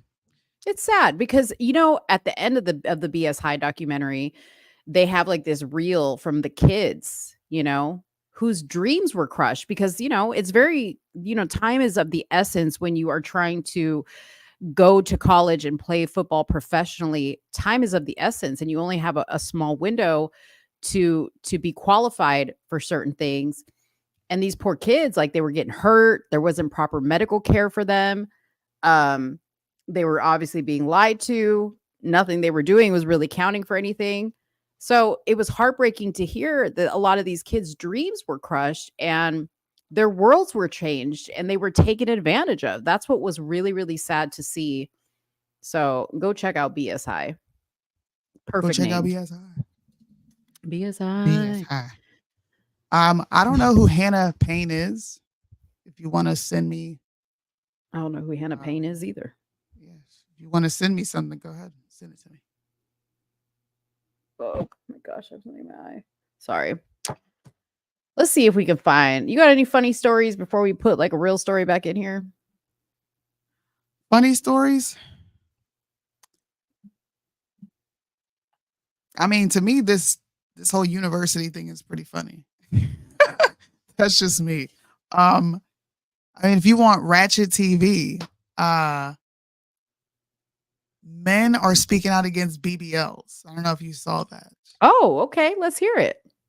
So I had just so happened to scroll, and I sent this to you on Instagram as well, if you want to look in your inbox. I was scrolling through Instagram, and I was listening to men have a discussion on how they view BBLs and if they even want women to have them. And women, of course, were arguing back and forth with them about how y'all do be wanting BBLs. And there were a few guys that spoke up. They were like, actually, no. I don't When like did the fact that y'all have BBLs. Let me go to my inbox. Oh, wait, maybe this is it. Spiritual world? No. No, that's we could talk about that. This I was saw funny that. to me. But wait, let's talk about the BBLs first. But I did see this with this kid that was giving that guy the side eye because his mama was grinding He was up against pissed. him. Yeah. Yeah. Oh, where did I send it to? I'm so mad. It was a panel of 2 dudes and 2 women. I forget what the podcast is called. And the guys were explaining how they didn't like BBLs, and women were arguing with them. Like, no, yes, you do, or else why would women be doing it? And I found the discussion very kind of enlightening to observe men say, girls, we don't like your makeup and we don't like the fact that you guys are getting BBLs. And then actively watching the women say, yes, y'all do. And the dudes are just sitting there like, but I'm telling you, like, I would prefer you not have a BBL. I would prefer you not do any of that. That's not attractive to me. That must be why, because Chad and Shannon were talking about that. Do you prefer a They woman were? natural back there? Yeah, they were talking about that. All the guys that I was seeing, and in the comment section, I'm pretty sure I sent it to you. I just don't know where. Judy, a BBL It might be on the. is a It's Brazilian on. I'm sorry. booty lift. I'm gonna send it to you. I sent it to the other page. Okay. BBL is a Brazilian booty lift or big booty lift. It's when a woman gets her behind enhanced. The way the man explained it was like next level. He said, y'all confuse a man's sexual attention with what he wants as a wife and an example for his children. I was like, women need to hear this. All right, let's go. Y'all want the women with the BBLs, like the women that's not even in y'all We league. don't want BBLs. I think She telling us what men want. Hold on, no. She Yeah. can say that. Yeah. Understand the BBL does not make you in another league. It actually brings you down now. Some men love it though. No, we love to play with it. I call them rentals. You're like a rental car. You go out to Miami, you rent that Lamb, you rent that Ferrari. The shit you can't drive at home. It's fun to drive out there, but now I'm not paying for this. This shit going back to the rental office when I'm done with it. That's what we do with BBLs. But we're not taking that to the parent-teacher conference. Bitch walking in, ass big as this table. Yeah. Like, come on, like let's stop playing for real. Y'all confuse a man's sexual attention with what he wants as a wife. And as an example for his kids, as a mother. We don't want the BBL because automatically we know your mind is fucked to the point where you risked your life for a bigger ass for attention. It did not further you in life no type of way other than more likes on Instagram and more niggas want to fuck you. Female version. But y'all want. Wow. That was kind of Women a are fire fighting discussion. them. Why are women fighting? I want to Like, watch that whole podcast. I do too. I'm trying to figure out what podcast that even is, but why is it when men say exactly what women need to hear in this moment, which is, listen, you do not have to go mutilate your body, because I'm only looking at you as a play toy at that point, and I'm not looking to take you serious. Why are they always fighting against their best interests? This woman wanted to fight him so bad on the subject. Well, because some I men think like it it. takes Like, I think it takes admitting, like, wait, I did all this and it don't impress you. Like, you know what I mean? What he said is like a BBL is like a car you rent when you're on vacation, you know, like the Lamb, right? Like, yeah, it's cool to drive a Lambo. It's cool to drive a sports car, but in reality, that doesn't work because you can't put your groceries in that. You know, it ain't functional to drive around in that. And what he's saying is that it's fun for the fantasy of it, right? Because what has been created now is women want to create this fantasy. I want you to believe I look a certain way by putting a filter. I want you to believe that this is my actual body by enhancing it surgically.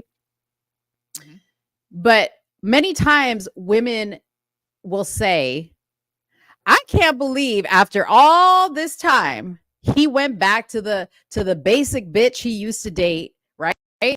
Because it's the basic bitch that's good for it. You were entertainment. You were entertainment, honey. you know, I think I just cracked the code. One question that I hear, not only women, but just in general, when you see a celebrity's wife, right? The response is usually like, dang, she's playing, or like, yo, that's his wife. Why is that? Well, obviously, it's because men enjoy something natural. I was really just thinking about, that's a conversation that's often had where women are always asking, bro, why is his baby mama so, like so hit or so plain? But the girl that he's screwing, she looks like this. And I've often found myself asking those questions. But you're hearing from men because they don't see a future in it. That's crazy. Yeah. All these celebrities that you're vying after, they all got basic ass wives that are plain. Most of them. Some of them do have the weirdo BBL wives. I'm not gonna cap. And most of the time, those men. aren't lasting. They're not. That is true. Yeah. Yeah. They don't last. I mean, let's see. A really good example is that I can think of, like, from my era, is like Pierce Brosnan, who's very he's an actor, he's very handsome English gentleman. His wife was a very voluptuous, thick woman. I thought she was beautiful, but people would look at him as like, I expected Pierce to have like a baddie, right? Denzel's another one. He's been with his wife for a long time, and she's just a regular looking woman. And people are like, damn, he's Denzel. He could probably get anybody he wants. He recognizes the value in the woman he chose. And that's the lesson of this, ladies, is you got to bring value. Your booty don't bring value. No. You can go get that from anybody. Yeah. Like, if you're already saying, like, you are Denzel Washington, you can have whoever you want. And they're going after the plainest thing they could find. I think women should just start listening to men. We do a lot of going back and forth. Sometimes I do it, where it's just like, that logic is just not making sense to me right now. And a lot of times we can't understand it because we come from an emotional lens, and there's nothing wrong with that. I think that's necessary and important in a relationship. Yeah. But if a dude is saying, no, I like natural things, and we have more men coming out talking about they enjoy natural women, I think women should go ahead and stop listening to the homosexuals and become natural. Because y'all listening to Saucy Santana tell you need, what you call them, caterpillars on your eyelashes, and like fake eyebrows that aren't yours that you drew on, and fake contour. If you don't have high cheekbones, you just ain't got high cheekbones. Yeah. You just don't have them. Stop fighting for it. They're literally contouring. This bothers me. I hate to see women contour high cheekbones onto themselves. And then when the makeup is gone, the dimensions of your face just disappear. Your face completely changes. That is so true. Yes. That is so true. And you know, it's funny because like today, somebody I really, a girlfriend that I have that I really love, who's a public figure or, you know, who's well known on Instagram, you know, had a lot of like stories today about her skincare routine. And she was talking about, you know, she gets a little bit of Botox, you know, then she, you know, she was talking about how she used to go out and get like all these facials done, but now she like does it at home to save money, which is great, right? But man, when she started going through this facial routine, I was like, girl, like this is a lot of work, okay? And I understand the importance of good skin. I get it. But and let me say this, like I understand some people are blessed with good genes, like a booty and good skin and good hair and all this other stuff. Okay. Nobody's blessed with it all. And yes, like I have said before, I wish my ankles were skinnier. They're not. Okay. But I ain't doing nothing to make my ankles skinnier or my knees like, you know, these little dainty knees with the perfect little bone or whatever. I got big knees. I got big ankles. Okay. Sometimes my back be big. Okay. And that just is what it is. That just is what it is. Now, people will say, "Oh, but Monique, you're blessed because you have, you know, good features on your face." Yeah, but I'm telling you right now, if this wasn't the case, and when I take all this off, I don't look like this. I don't look like this. That's the reality of it. I'll take this all off right now so you guys can see for yourself. I have no problem with that. But Soonie, you and I know because I sent you some pictures of a girl we both know. Okay. That baby, okay, she done got and there's a reason for some of the stuff, right? But she done got all the extra parts on. She done got the eyelashes, the lips, the We should Botox. have that discussion. We should. Yes. I think anybody who goes and gets plastic surgery done, you have a very, very low self-esteem. I'm just going to be honest. Yeah. For you to want to go under the knife to change something on your face, that is such like it's not The Sims. You can't go to the doctor and say, "Hey, I want this nose put on." Like, yeah, or to like inject your lips. To me, I believe it's the highest form of like self-hatred. And like I said, I understand that I'm extreme with a lot of my views, but this is honestly my worldview of anybody who goes and does that. Sometimes I feel like that in regards to makeup. Yeah. Like, why don't you like what you see? Why? Yeah. Yeah, I told you guys how I couldn't look in the mirror. I just didn't like I don't know why. Never felt pretty. And then one day I was just like, damn, bro, like you are. What have you been looking at this whole time? But I think that that's normal to say, I don't like this about myself. Like, I wish I had, like I said, my ankles, right? Like, I wish I had a different whatever. You know, some people are like, oh, I don't like the fact that I have a short torso. I don't like my lips. I don't like my nose. I don't like my hair, you know, so I get all this stuff to enhance it. I think that's normal to think all that stuff, but some people take it too far. Yes. Some people take it way like to the point like where if you take everything off at the end of the day, your wig, your eyelashes, your makeup, your shaping, your shapewear, and you look like a completely different person to the point where you hold your phone up and the face recognition don't even recognize you. Yeah. You've gone too far. Yeah. You've gone too maybe far. we should like have this on Instagram and TikTok and just I don't think many people have honest discussions about plastic surgery or makeup for real. Like a lot of women look like drag queens. Mm-hmm.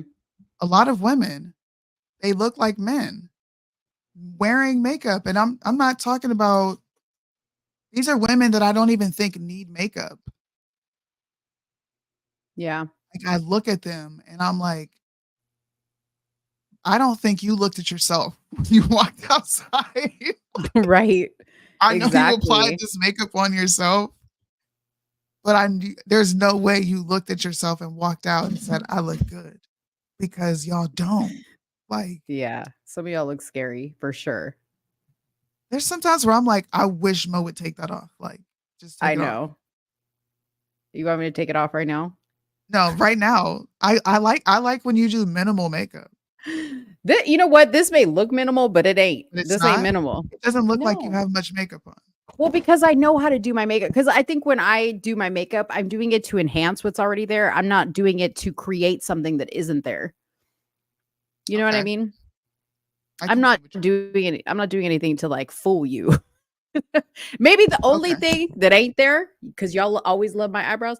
The only thing that's not there is this shape of my eyebrows is not what it is. I mean, my eyebrows are a good shape, but they're not this thick Mhm. when you see me without makeup. And I'm happy for whoever wants me to take off my makeup right now. I don't have a problem with it. In fact, you're gonna save me some time because the first thing I do when I get off this show Take your is makeup take it off. off my face. Oh yes. Yeah. Yeah. I mean, this just shows you how little I know about makeup. But the more I look at women, the more they look like drag queens to me. I find myself saying this a lot. Even on base, dude. I'll be looking, I'm like, girl, your face is a different color from your neck. Like you're not even the same tone. Right. Yeah. Some Take it girls just off. yeah, some girls go crazy with it, man. Some girls go crazy. Use But makeup. I bet you, I would love to get like a panel of girls who are like the people that get all the things done. Yeah. As a matter of fact, you know what I'm noticing? So women who have had breast enhancement surgery, meaning they've made their breast bigger with implants. Maybe it's just me and maybe I have it wrong, but I'm noticing a trend of women who are getting them removed. I've And seen that too, breast reduction. yes, but not reduction. Okay. Like I would get a breast reduction, meaning I would take what I naturally have and lessen it, not add to it, take Okay. out. Okay. Take out. Because I would love to be a little bit more flat chested so I can look cute in shirts and not have buttons, just popping open left and right. I would do that. But there are women going, oh, let me take out my breast implants because there's a thing called breast implant sickness, which is a real thing, right? What? But deep down, yeah, there's a sickness that women get from the implants leaking and deteriorating in their body over time. Explants for health reasons, okay? While I know that that is a real thing, I think the majority of women are probably dying deep down to get those breast implants out because they're realizing it's not all it's cracked up to be to have these huge breasts and that they don't look natural and they're not the best and easiest things to fit into clothing and to look good all the time. So I think that they use a little bit of the excuse of getting this explant surgery so that they can get their breast implants taken out, and instead of just saying, you know what, I made a mistake, like this ain't all it's cracked up to be and I should have just loved my body the way it was. I think that it would be great if women would come out and say that message versus, oh, I got these taken out for my health. For your health. Yeah. Okay, I see. So I thought a breast reduction was just even if you get the implants taken out, but it's completely different. Yeah. You're taking fat and skin that belongs to you. The wigs. Oh, yeah. Let me put that The up there. crazy wigs. And weaves. Okay, the crazy wig weaves scare me. Some women have to understand that certain styles and colors don't fit them. That's true. Yeah. What I will say is for my friends who do use like makeup and wear wigs, I've never seen, and there's only two of you, I've never seen y'all wear a style that didn't fit your face or you just looked a hot mess. Because there's a lot of people. Like I was watching First Wives Club. Y'all should watch that. That show is alarming. Yeah. To how women view men in this country or how society views men in this country. Jill Scott had the most just awkward, ugly wigs and hairstyles the entire movie. The entire movie. Some stuff you just shouldn't wear. Yeah. Even black women here, some of the wigs, I'll be like, bro, Man, we are on a tropical island. Let your natural self flow. Because I know for sure you did not wake up outside and your hair was still silky when you walked out Right? the door. And it's hard to Stop keep that it. wig attached in that humidity, girl. That's what I'm saying. You know what I hate? And I'm seeing this not just with black women. I see this with white women who wear wigs and I think want to, especially white women who want to portray themselves as a little bit more ethnic than they really are. When like I understand cuz see I got these little baby hairs right here, right? Okay, I understand taking a little gel and just kind of like laying those little suckers down. But when y'all go to the extent, okay, of this shit going down your face, okay, and then it's going down this way, and it's just like baby hairs for days, and you turn and you got them baby hairs and all this other stuff, and then the wig is doing the most. Like it's too much. It's too like you're starting to look like an arts and crafts project at that point. See? Yeah. You see how many women walk around like this? Yeah. I think I sent you the white girl that had her hair. Bro, I don't know what the hell she did to her hair, but she was asking her. I thought she was Hispanic. This is a white girl with a tan. She had in finger waves. Yes. What in the absolute crap? No.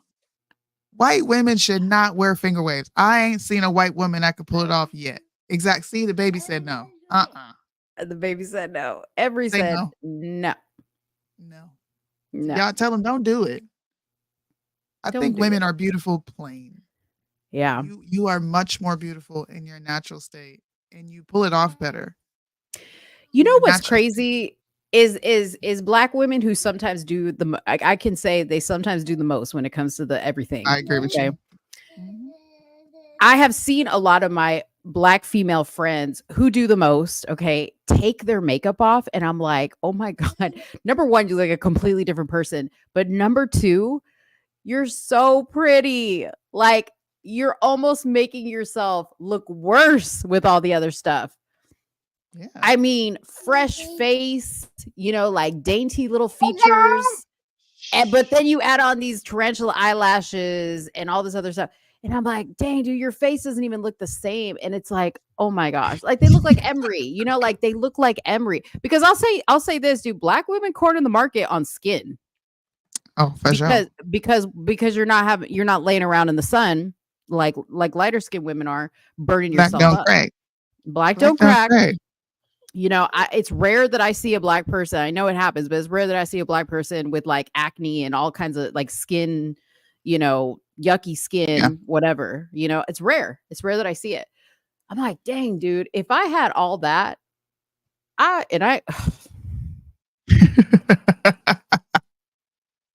yeah. Oh man, Casey's sister, Casey Baldwin.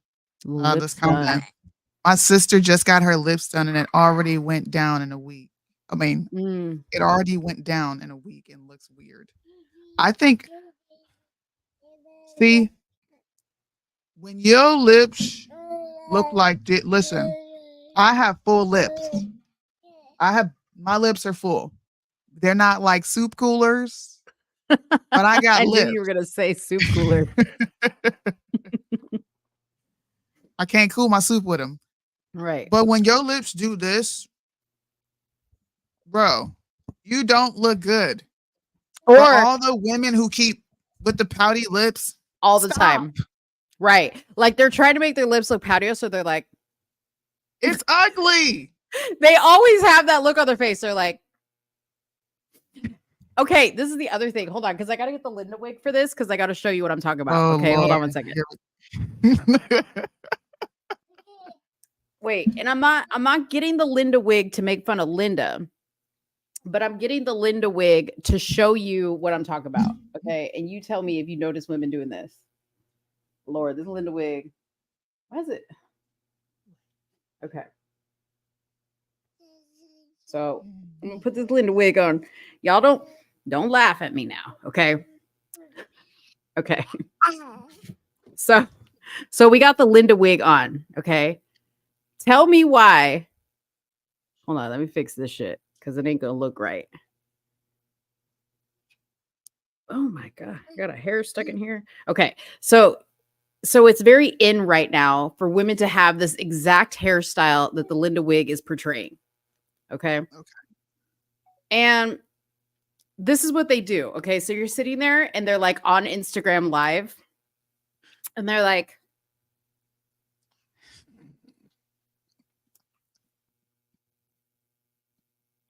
so anyways, and they reach up like from the top. I don't know what this is.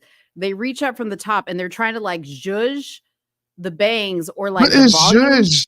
Like they're manipulating. They're zhuzhing, zhuzh, zhuzh, zhuzh. They're Okay. manipulating it and they're just like, Linda's constantly doing it. She's always like playing with her hair. There's this phenomenon of women that constantly play with their hair. Constantly. Yeah. They're touching. They're I touching just themselves saw constantly. Mo. I'm so glad you just said that. I was chilling in Discord and people were turning on their cameras and I was observing everybody. I've been people watching a lot lately. Mm-hmm. This girl, every time, you see what I'm doing with my hands? Messing with the bottom of her hair. You can Oh, tell yeah, she's yeah. looking at her. She's looking at her screen and she's like, Yeah. this. Yeah. Yeah. And I was like, oh my God, stop touching yourself.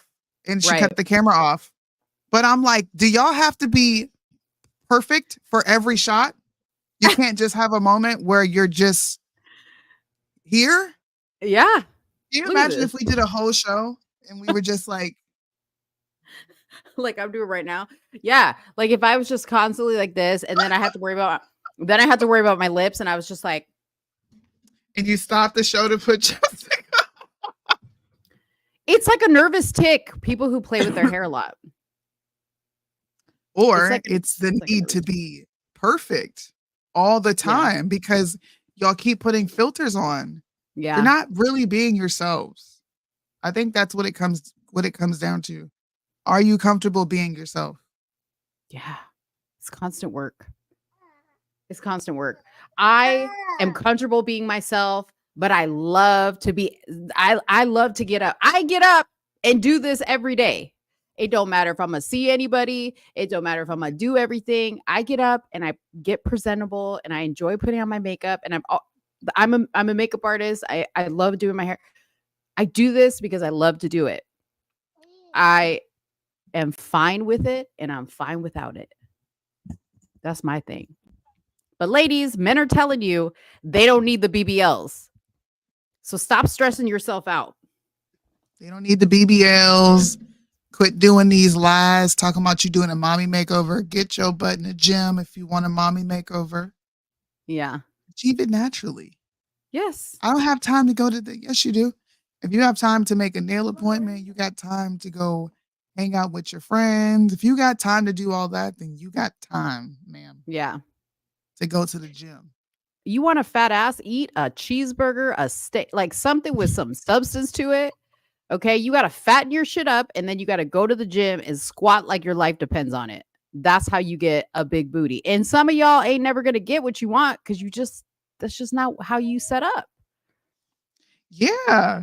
We really need to have a show like this. For real. Mm-hmm. Because half of the shapes y'all are going for aren't natural. Yeah. You know the girl Ari Fletcher? Sounds familiar. She's she always actress? on the blogs. I don't know if she's considered an actress. She's like an influencer. She dates rappers. She got a kid by one of the drill rappers. There's a group of girls on social media that just have everything taken over. Mm-hmm. And from her face to her body, this is the most unattractive woman I have seen in a long time. But she is purported as attractive. Ari Her Fletcher. without makeup, look her up. Look her up with makeup and look her up without makeup. Okay, it looks like two different women. She don't even look natural. Oh, damn. You see her? I'm looking at her. Okay, so let's show her first with makeup.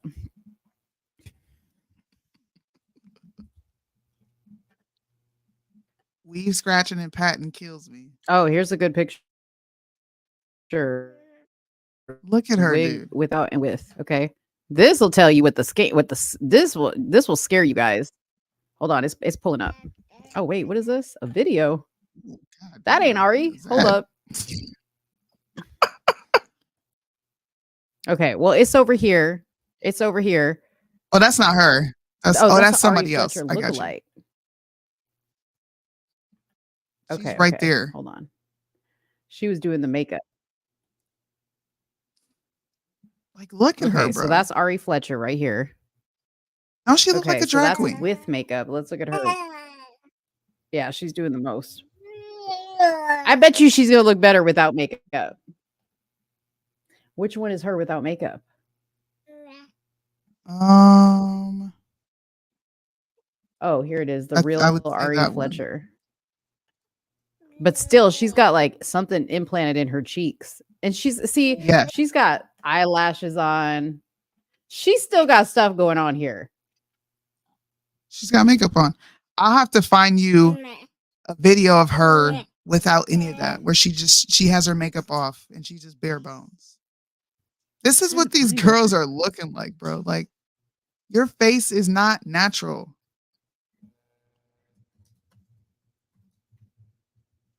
She looks worse now. Like you could just look up. You could just look up. Look at this. This is what's her name? The gymnast, wow. Dominique something or Biles. other. Yeah. Simone Biles, same sorry. way. Here's Jennifer Lopez without makeup. She looks the same. Kim the same. Kardashian. I don't know who She that got on girl makeup. is. I don't care what nobody says. Here's Adele. Damn. Whoa, 2 different people. You want to know who's 2 different people? Oprah. Oprah? Have you ever seen Oprah without makeup? No. Hold on. They don't want to hear you. They're not trying to hear you. All right, here we go. Look at Oprah with and without makeup.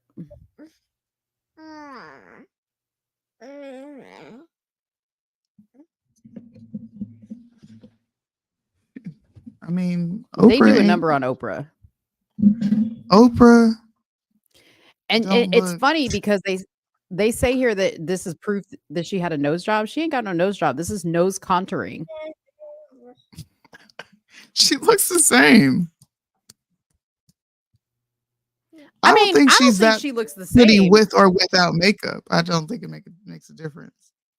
Well, no, not whether she's pretty is neither here nor there. But like for instance, the nose is different because they contoured it. So you could do stuff with makeup to make your nose look thinner. Okay. Her forehead look a whole different size. She got a wig on in one picture. She don't got a wig on in the other. Okay. They done elongated her neck, all shadowing. That's all makeup shadowing. I mean, there's so many tricks that you can do with makeup. But yeah, man. Oh, Whoopi I Goldberg don't is have another perfect one. skin. I be needing concealer and foundation some days. I don't think there is a such thing as perfect skin. I think there is a such thing as healthy skin. And it matters all on what you put in your body. It Yeah. does. I don't put a bunch of chemicals on my skin. I don't wear makeup.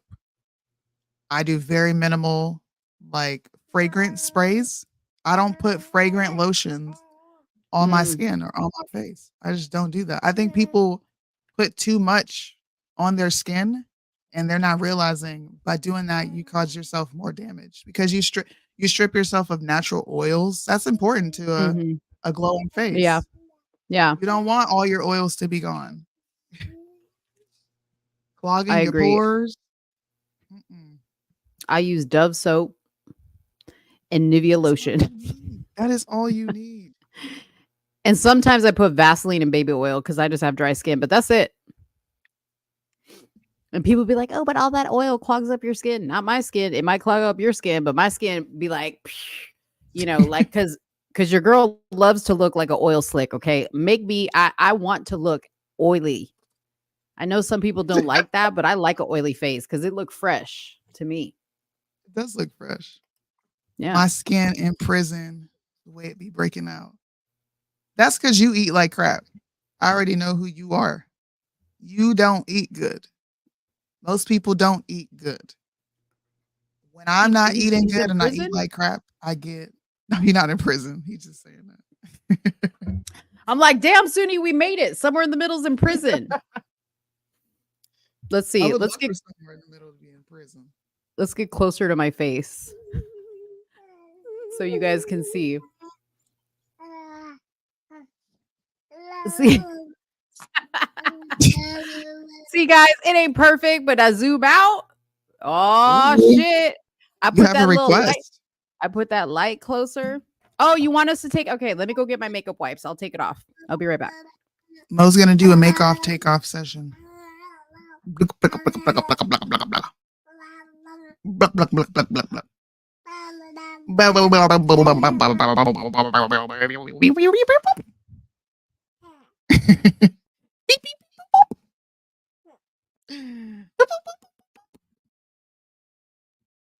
Say hi.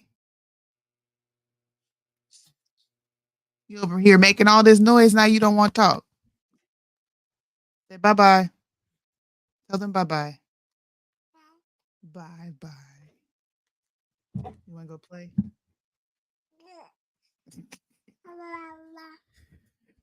While I take off my makeup, if you want to move on to another story. I will. Let me go put her in her walker. I'll be right back because we still got to talk about Harvard.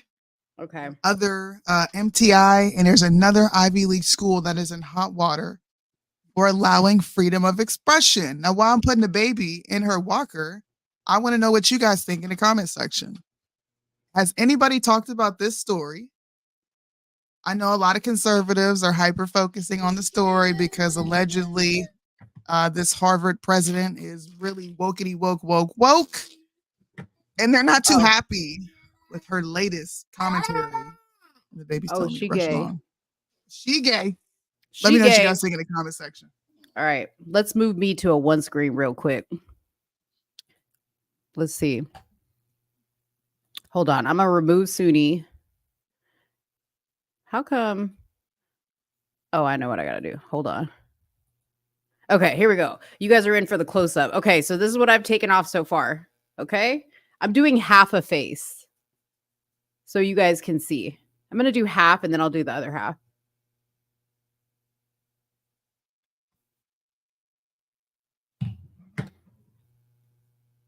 Okay, so first you should notice the difference in color because I'm tan. I'm a little bit more tan down here. So the face is going to be white.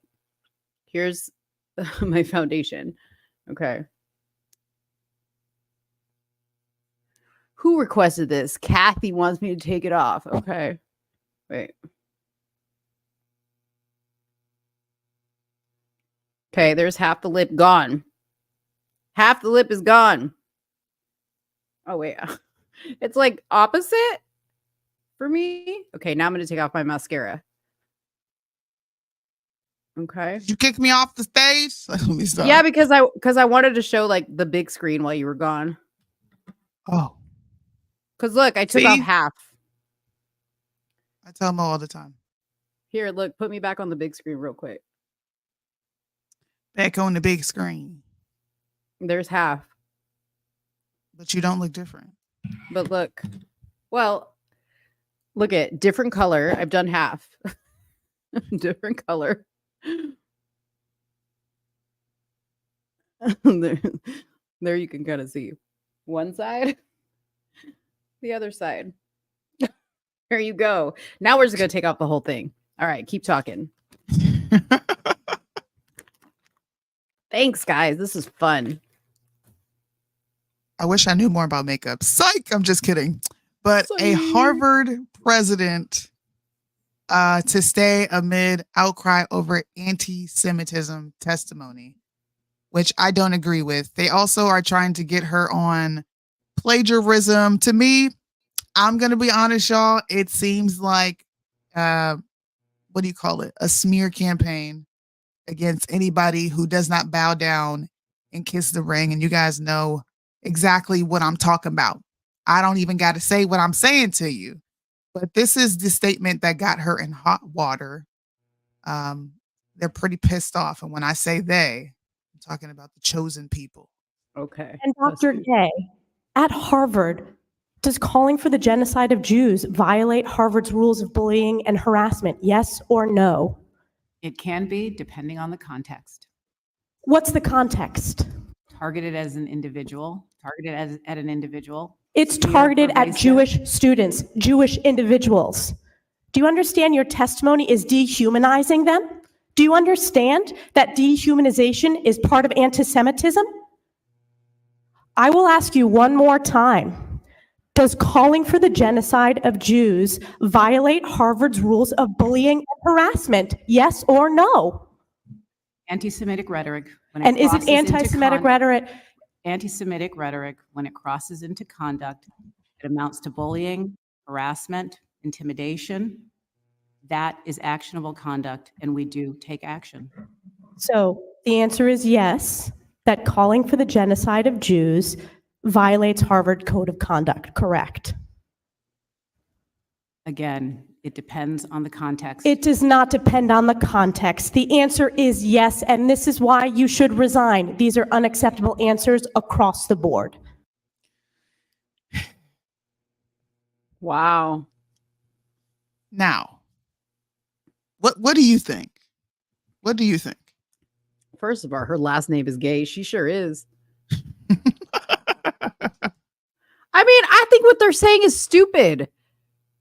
Okay. I think it 100% depends on the context. Like it, you know, you can say something and it be in a malicious way. And yes, I can understand if you want to label that anti-Semitism, but the way she said it, no, I don't think that's a bad thing. And I think you should be able to say whatever you want to say, even if you say, I hate ... Just because you hate somebody doesn't mean you shouldn't be able to say it. Well, You should be able to say I'm it. going to, while you're doing this and you're talking, I'm going to pull something up because I'm just going to go back in the Rolodex.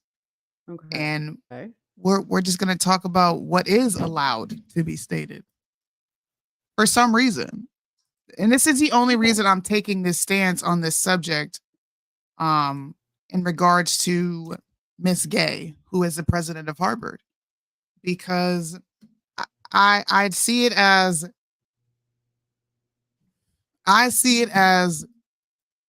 cognitive dissonance at a very high level right now is what we're watching, because I don't know what it means or what he means with Lindsey Graham and all these politicians who sat on the TV, sat all over the news and called to level the place. I don't know. I think we had influencers calling to level the place. You had Jordan Peterson calling to level the place. When you say level the place, is that not hinting at genocide? Because that's going to kill the people or unalive the people who are in that region or area, right? If you go in and you level the place, you're calling for the death of a group of people. Not really, right? Because I feel like I say I can agree with the level of the place. Let's try to get people out, right? Like I would say if you said, let's get people out, right? Let's move the people out and let's just like even the land, even it out, turn it into a sandbox. And I'm just speaking hypothetically here, right? Turn it into a sandbox, but let's get people out. Then no, you're not hinting to what you just said. You're just saying enough is enough. Let's stop fighting over this land. Let's take everybody out of it and everybody gets a whole new shot somewhere else. That's it. So I would want to know see in that situation, the context would matter. Now, if we had to guess the context here, what does eliminate them mean?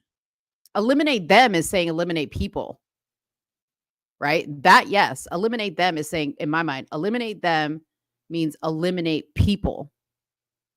Okay, so eliminate, eradicate. To me, when we're talking about eliminate, eradicate, level the place, you have to add you're adding that caveat of, well, of course, get the innocents out first. That's not what they're doing when they sit on TV.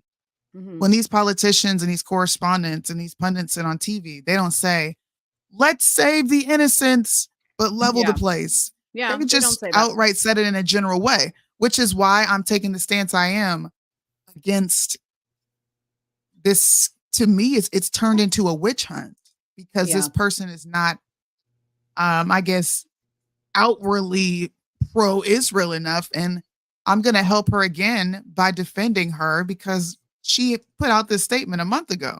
Yeah. A month ago, she put out this statement. Let's roll a clip. Our university rejects terrorism. That includes the barbaric atrocities perpetrated by Hamas. Our university rejects hate, hate of Jews, hate of Muslims, hate of any group of people based on their faith, their national origin, or any aspect of their identity. Our university rejects the harassment or intimidation of individuals based on their beliefs. And our university embraces a commitment to free expression. That commitment extends even to views that many of us find objectionable, even outrageous. We do not punish or sanction people for expressing such views. But that is a far cry for endorsing them. I would argue that she covered all ground. I'm going to allow you to freely express yourself because that's your right.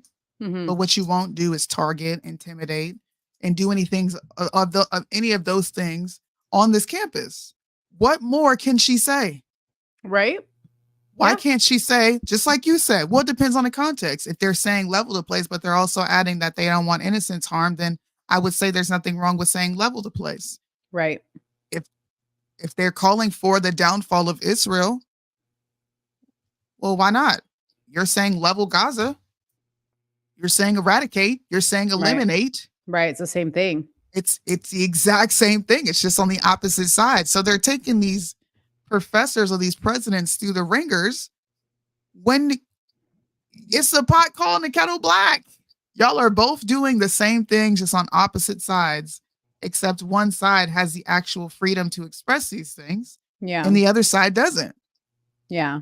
It's just that they don't like what they're saying and how they're saying it, right? So we live in a world of, if you don't say what I want you to say, how I want you to say it, we're going to cancel your YouTube channel. We're going to cancel you, right? We're going to take away all your means to make money until you learn to play by the rules. Yes. That's all it is. That's all it is. So, but it looks like as of right now, the Harvard governing body has stood behind her. And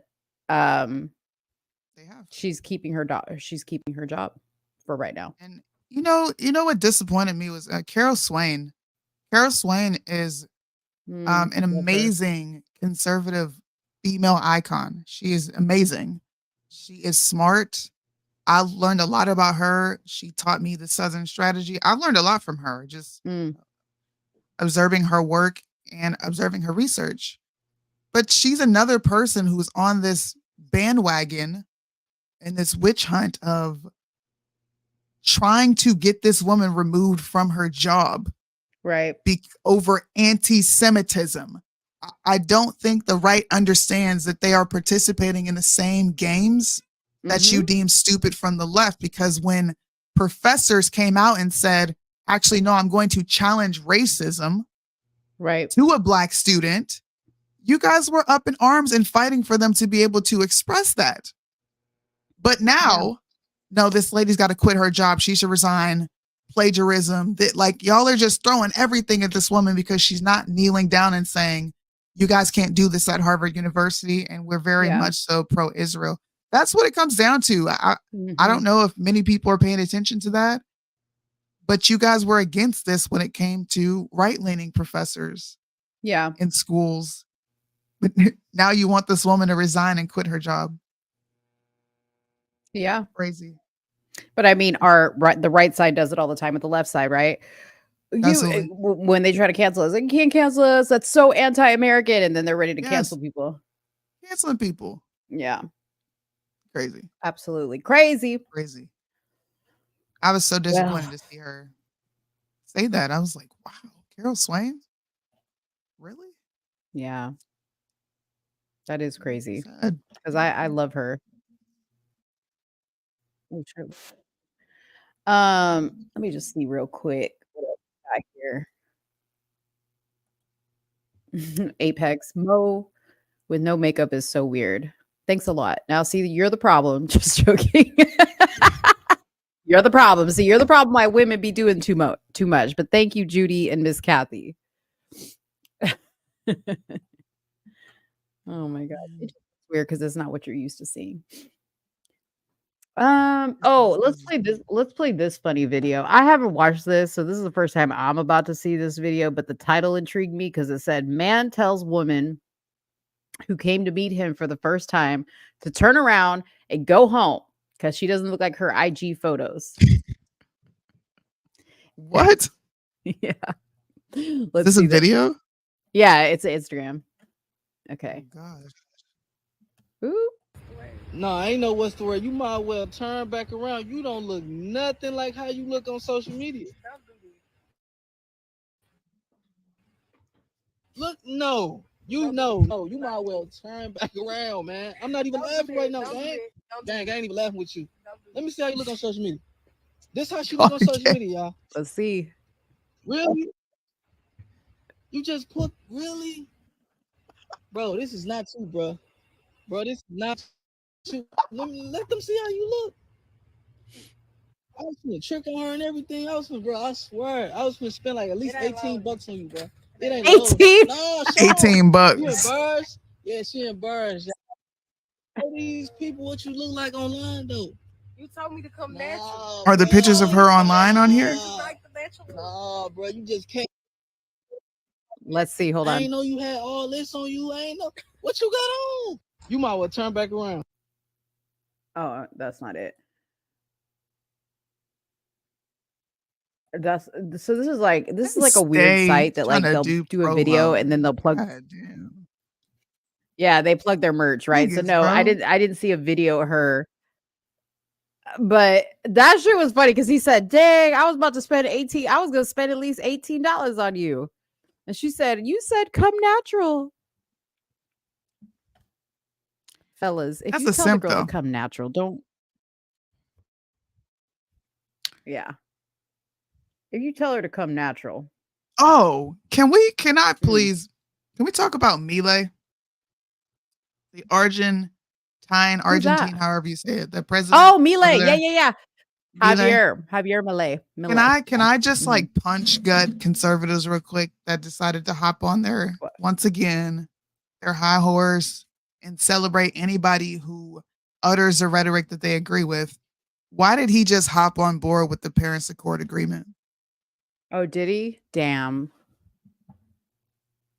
Just saying. I was Fact one check. of those You don't believe conservatives. me? Go fact check. Go I was fact one of check. those conservatives. What? Phone check, homie. Phone check. Gut punch. Mm.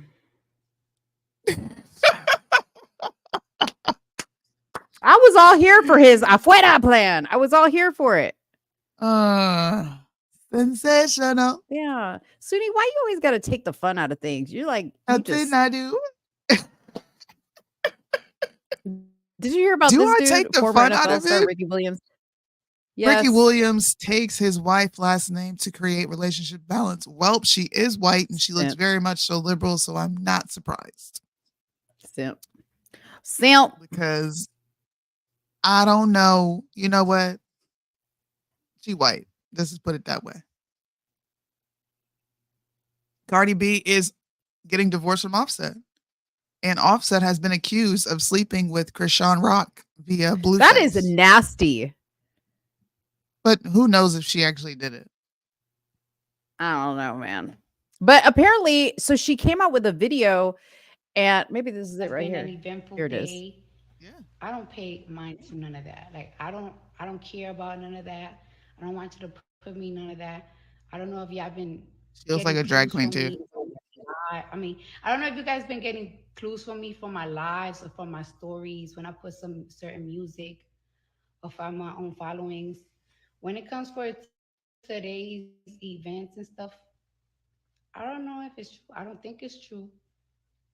I don't care to find out because I've been single for a minute now, but I have been afraid to like, not afraid. I just don't know how like to tell the world. Girl, But I shut feel like it today has been like a down. sign. Like the last time I got on live, I kind of Mm-hmm. She's been single for a while now, she said. I was scared to come out. No, you're not. Women don't need to be scared in this climate because number one, you're rich as hell. Okay. You're gonna be good. Mm-hmm. Two, you probably Yeah. sucking and slurping on some too.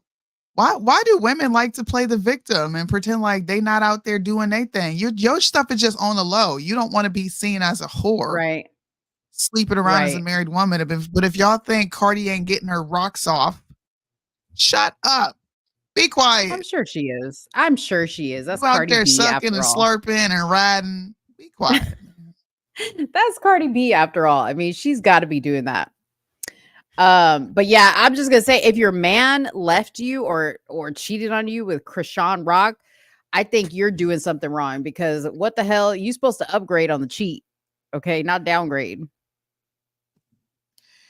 Damn. Why you had to do Krishan like that? Oh, little She's rock another rock. one. She's another one who goes crazy with the baby hairs. That's all I'm saying. Yeah. Listen, I wanted to get your reaction to this video. Okay. Okay. So this is the dude that city workers caught teen breaking into one of their cars. So they tied his ass up to a pole. Okay. I want you to watch this video and I want you to tell me what you think about what they did to this kid. You shouldn't have broken my stuff, yo. I got punched in the face. Yeah. Come on. Yeah. Go on, man. Oh, it's breaking up really bad. Guys, for the police? Yeah. Down the way? Yeah. Check girl will be right here. Here's all of them. Get it all over there. Thank you,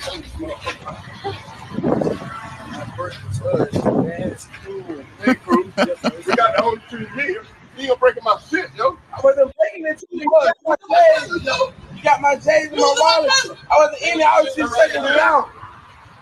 I love that. He's like, I was just checking it out.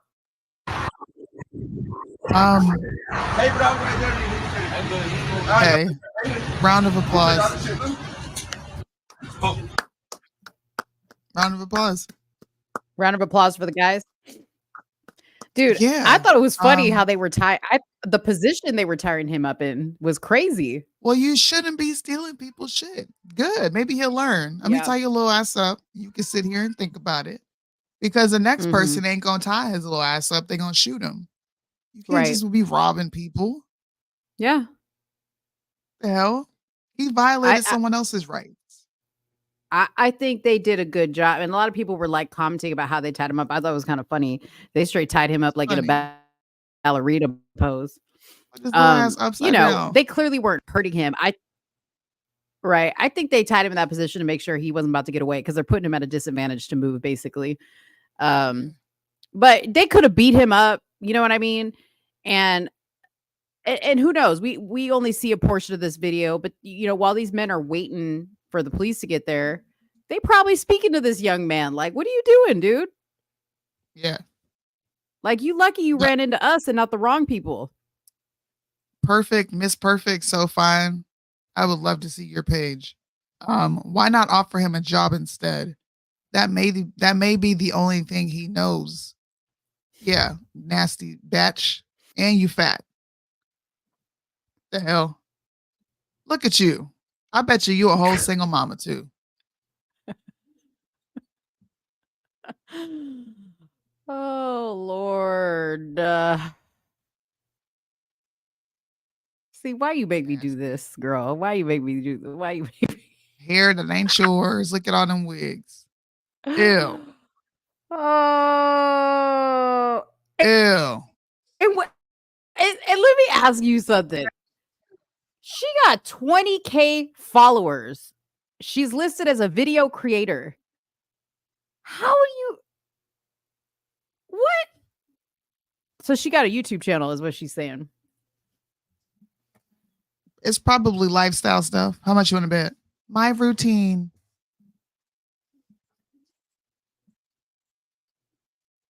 Shenanigans on TikTok. Thirst traps. Click it real quick. You thirst trapping. Let's see. She knew that with this tool you would get a. Oops. How come it's not playing? She knew that with this tool you would get a swivel in your hips and an attitude to match. Ladies, when you Told was you, about 8 thirst years trapping. old, your mother put you outside on the front porch and she gave you. You didn't quite understand why she insisted that you learn how to do the hula hoop. You got outside with the hula hoop rocking around your waist. And you listen to some more talk about how to ride dick. Tell me how you go be a video creator with 81 subscribers and 2 videos. And what you these have up 20K there is a followers way are to interested in your snatch video? money. No, look at what she's That's live what this- streaming. Live rain sounds. No, what this is, Soonie, this is where she sends people for her, what is that, OnlyFans? Because you know how you gotta have some type of web page, right? This is where people see what she's all about. Because where are the 20K followers coming from exactly? Where are they coming from? Unless you paid for them. Yeah. Right.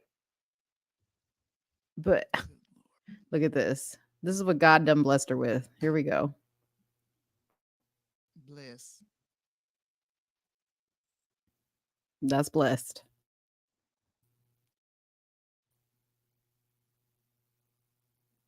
I will never understand why women do this crap, bro.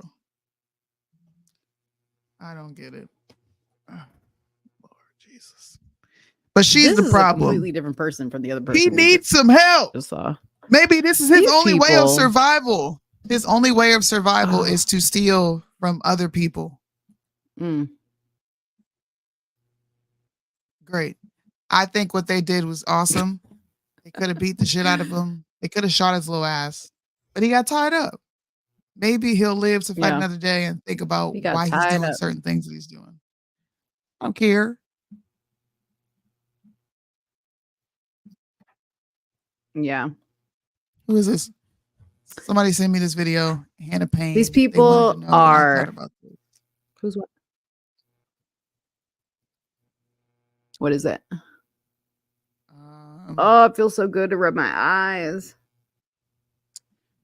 Here's a video of rub my a part of the eyes. incident between Hannah Payne and Kenneth Herring. This video was admitted into evidence during the trial. Oh. It looks like a woman walked up and shot a man. Cold blood. Oh, that's the Hannah Payne that somebody referenced earlier. Yeah. Let me see. It's a very short video. Let's see. Here we go. Dude, I put up.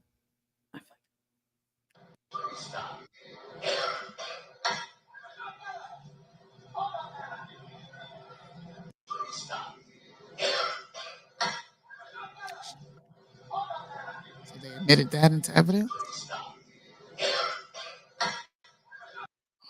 Wait, what's the story here? Let's see. That's her? Let's have we have a contributor coming to the show. Listen, y'all.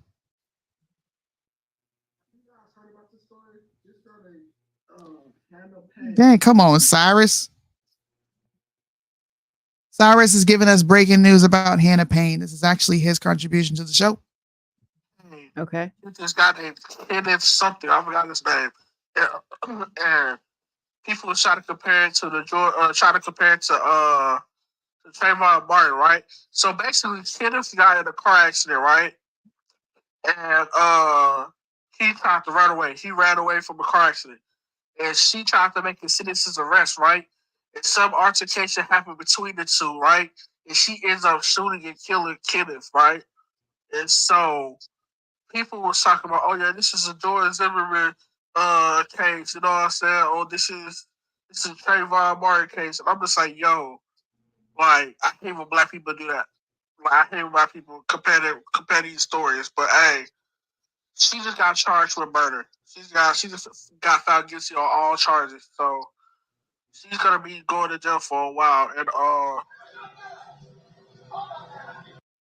Here's one more. so they found her guilty of malice murder, right? Malice murder, right? And I didn't get to watch the whole trial, so I don't know anything. But for that video, that video was telling, man. Like, she reached in her purse and she grabbed the gun. You can see her reach in her purse, grab the gun, shoot him in the head, pick up the casings, and run. Like, come on. Well, this is Hannah Great. Payne. Great. Shout out to Cyrus. Great breakdown, Cyrus. You have a history in journalism right there. Shout out to Cyrus. I guess this is a video of her shooting the man, and she just went to jail, and they're comparing this to Trayvon Martin. I don't think this deserves to be compared. This stands alone by itself, kind of like the situation in Alabama with that police officer stun gunning a handcuffed suspect. I don't think it deserves to be compared to anything, but I hadn't even heard about this. This is my first time even hearing about this. Me neither. Case. Why do you think a lot of people haven't heard of it? I don't know. I've been kind of removed though. But I have a question though. What's her relation to the guy in the truck? Cyrus said that she was trying to do a citizen's arrest. He caused an accident and he tried to get away from the scene. Oh, gotcha. I'm surprised and the dude that's in the truck is black? Yes. See, I'm surprised we haven't heard about it. To tell you the truth. No. Because you would think we would, unless we're just like completely out of the loop. Have we changed our algorithm, Soonie? Have we actually changed the algorithm and we're now getting different information? I don't know, because I haven't heard of this. That's crazy. I haven't heard it. You want to see? You want to know how deep this Alex Jones fascination goes? You want to know how deep it goes? Go ahead. All right. This is my DMs with my husband, and look what he just sent me. Oh, I can't read that. Elon Musk, Alex Jones. See, that's what I've been getting about this heated debate. And I listened to the damn thing, and it was not heated. It was a bunch of dudes in a room talking about how Alex Jones got deplatformed, and it was wrong. No. That was not a heated debate. As an account with a large number of followers that's restored to the system, you have to reknit the thing together. So that takes several hours. So Alex's account should be working. So, I actually don't know. Look, I get why people are excited that Alex Jones is back on Twitter because it's the right thing to do. I get it. Nobody should be kicked off of Twitter because they are revealing and exposing certain information that you don't feel should be revealed and exposed to the public. I think what's happened to him as far as Sandy Hook goes is disgusting. He's being forced to pay millions of dollars to people who won't ever get their children back because he called it a hoax. I really don't agree with that. What happened to freedom of expression in this country? Now people can sue you if they don't like your expression, and it has to do with a tragic event that you experienced. Rest in peace to those kids and that family. But to be doing all this, I get the excitement of Alex Jones being back on the internet because he is the most banned person out there. He is. But I think people are going too far with the fangirling. I do. With the what? I didn't listen to it. The fangirling. Oh, it's like losing their mind. Alex Jones is back. Unless he comes back talking about the atrazine and them turning the frogs gay. Okay. We've been watching Alex Jones on unban.com for years. That's where I go watch his stuff. Now he's just back on a mainstream platform. Okay, let's do something with it. Jeez. Well, I did listen to it. And here's the thing about it for those of you guys that are super excited that he's back and you're like, yeah, it's about to get real. on that thing, on that whole Twitter episode, which you can go onto Elon Musk's Twitter, and I think it's still up there for rewatch. Alex Jones said he's going to censor himself. He's going to censor himself because, you know, the man is bankrupt. He had to file for bankruptcy because of the Sandy Hook thing. Okay. So you have to understand he is now in a situation which is exactly the situation they wanted him in. And that's my opinion. The only reason why he has his platform back is because he has agreed to tone it down. And he needs to make money. Yeah, he needs to make money. And he said, I'm going to be careful about what I say and how I say it. And he said, even now, you know, there's a lot of times like I'll be like the night before preparing for something and I'm like, oh, I'm going to say this. I'm going to say this. He's like, I'll tell my team, have this ready. And then he'll get there and he says, and I completely changed the show because I think about it. And I'm like, nope, don't want to deal with the backlash. They broke him down. They done broke them. Shout out to Alex Jones. I'm glad he's back. For all of us young truthers who are grown with family members now, we all came up on Alex. This is nostalgic. I'm going to be looking forward to the tweets and the episodes, but Alex Jones ain't went nowhere for the people who have been continuing to follow him for years. He ain't went nowhere. Right. He just hasn't been on mainstream internet. And, you know, it's boring without the agitators out there. So I hope he makes some stuff shake. I really do. And if he plays it safe, then he just came back to the internet for no reason. You should have just stayed gone. Yeah. Stay gone. Get you back on the internet. Apparently, Tucker Carlson had something to do with Elon Musk banning him. So apparently Tucker reached out to Elon to and I sense there's some type of coup happening here. Okay, because there was a lot of people on that live.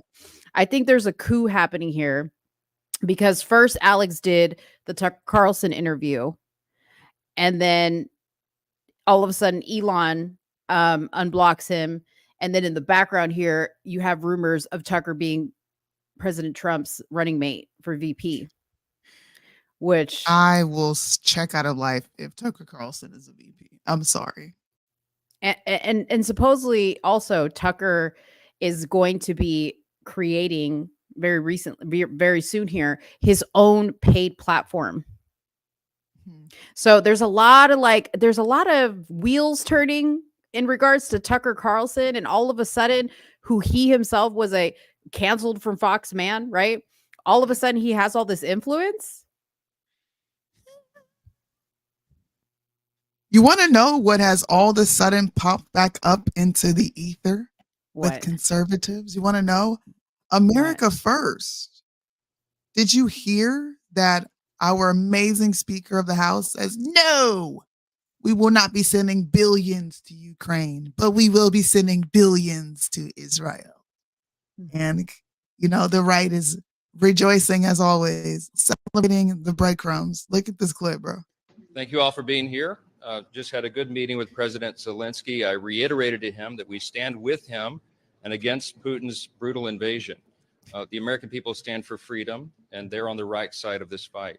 I have asked the White House since the day that I was handed the gavel as Speaker for clarity. We need a clear articulation of the strategy to allow Ukraine to win. And thus far, their responses have been insufficient. They have not provided us the clarity and the detail that we requested over and over. But we ain't got clarity and detail from the other country. Since literally 24 hours after I was handed the gavel as Speaker of the House. And so what the Biden administration seems to be asking for is billions of additional dollars with no appropriate oversight, no clear strategy to win, and none of the Ask Habibi what he's doing with the money. answers that I think are owed. I have also made very clear from day one that our first condition on any national security supplemental spending package is about our own national security first. The border is an absolute catastrophe, and this is because of the policies of this White House and this administration. We had 12,000 illegal crossings on one day last week alone, on Wednesday. We have almost now 280 known terrorists that have been apprehended at the border. None of this counts the gotaways. If you add the numbers up, it's almost 7 million people who have been encountered at the border just since President Biden took office, and at least 2 million gotaways. This is twice the population of my state of Louisiana. Deflect. Oh, You guys want to keep watching it? You want to keep watching? Listen, did we ahead. Make not me ask for angry. them to focus? Did we not ask for them to focus on the border when they sent 14.3 billion of our dollars to another country to fund a war that has nothing to do with us? We asked for that, right? Pay attention, Yes. y'all. Deflect. Fentanyl is the leading cause of death for Americans age 18 to Oh, 49. now fentanyl. Fentanyl poisoning, because it's allowed over the border. We have human trafficking and all the other Oh, terrible human things. trafficking In the is back. last 3 months, October, November, December alone, we've had more illegal crossings at the border than in any entire year during the Obama administration. Bring up hungry kids. Bring up hungry kids. Feel it acutely. They see all the terrible societal ills that come from this, and it must be addressed. So I've made this very clear, again, from the very beginning, when I was handed the gavel. We needed clarity on what we're doing in Ukraine and how we'll have proper oversight of the spending of precious taxpayer dollars and the American citizens. You don't give a shit about precious tax-paying dollars. You want to know how much we've given to the state of Israel since World War II? $260 billion. Yep. What have they done with our precious tax-paying dollars? Where is it? Mm-hmm. Y'all want transparency and we need to know what's going on. No, we need to know what's going on with the money that y'all just sent over there in droves and been doing so every year, annually. And you know, why do we let them do this? Listen, this is what we need to be concerned about, not know what HBCU's doing with their funds, okay? But the world, $260 billion. What have you done? It's in a Where's the contract too. transparency? That's what's crazy. That's what's crazy about it, is it's in a contract that we give them that money, and ain't nobody asked no questions. Nobody asked for no accounting. It's crazy. Oh, God. Man. Well, we don't want to know. I'm putting 260 billion. Where the money at, Joe? Where the money at? What y'all doing with 260 billion? Where's the transparency? Y'all been fighting this war for how long? You got 260 billion out of the United States of America, and we got to keep paying y'all annually? Yeah. For what? What are you doing? You know what I would love Trump to say, or any of the candidates that are trying to run for president to say? That my first day in office, I'm going to send a 30, 60, whatever day notice to everybody we don't give money for, and you got 60 days to turn in a full accounting to me of every red fucking cent we have given you. I want to know. If I hear somebody say that, and then I'm gonna be like, and P.S. Congress, get your shit in order, because I'm coming for you next. All these animals with blowholes, save the fishes of the lakes and the whatever. I'm coming for your shit next, because we gave you money for your programs, and I want to know where the money went and what has come of it. If I heard that from somebody's mouth, oh, you'd get my vote. You'd get Where the my money vote. at? That's I right. saw that clip. I said, watch every conservative and their mama. See, he's America first, guys. That's not America first. That's America last. And that's me saying, I know I put y'all last. I know I did nothing about the border, and we sent 14.3 billion. We've been focusing on this conflict for months, but now we're going to get to y'all, America.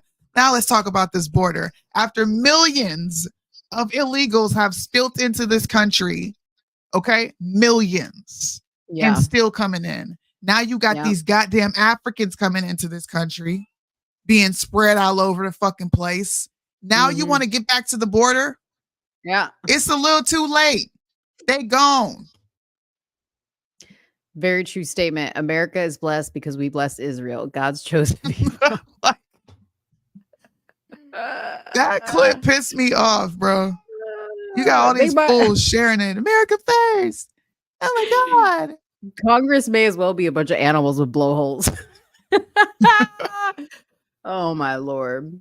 Dang. Casey, thank you so much for the compliment. I had makeup on earlier. I was asked to take it off. So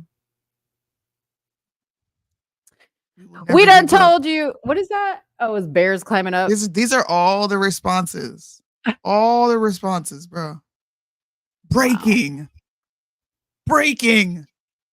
We don't want to send any more money to Ukraine, but we want to send more money to our allies because those who bless Israel remain blessed. Breaking news.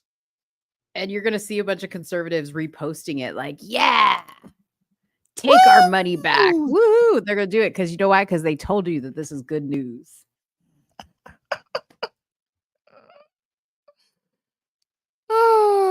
They told you this is good news. Man.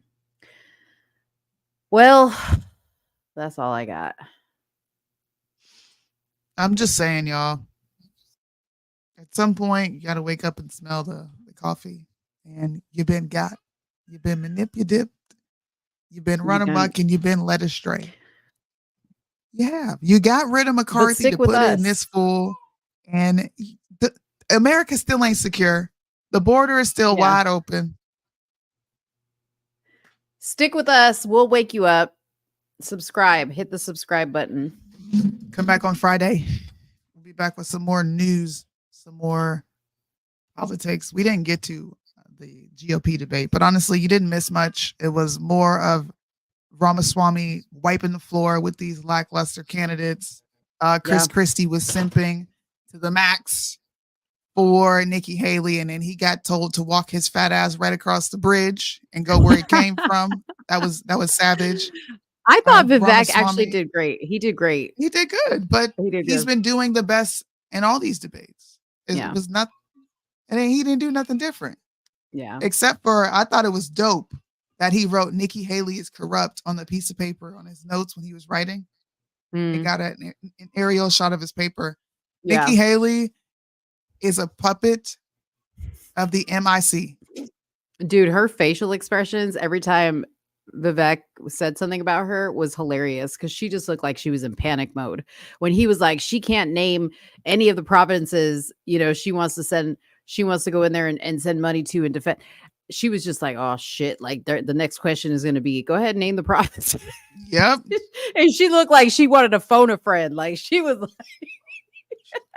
I didn't write this down. She was like, damn, I knew I should have wrote some provinces on the back of my hand.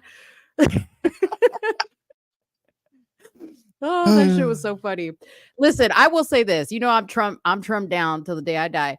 But Trump, you better do something different because I hate to tell you this, but Vivek could be coming for you, boy. He could. If he does not have him as his VP, Trump is smoking that good cognac. Yeah. He needs, what's his name? Ramaswamy as a VP. Yeah. That's what you need. Because it's going to eliminate him as your competition. Yes, bro. And when you get on the stage with him, Trump, I'm sorry. Trump is going to get the floor wiped with him.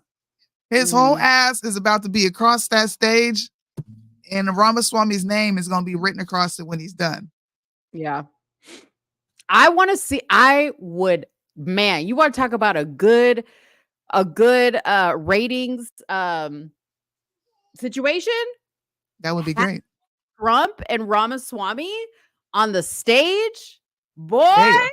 Woo! That would be so trying good. To watch that.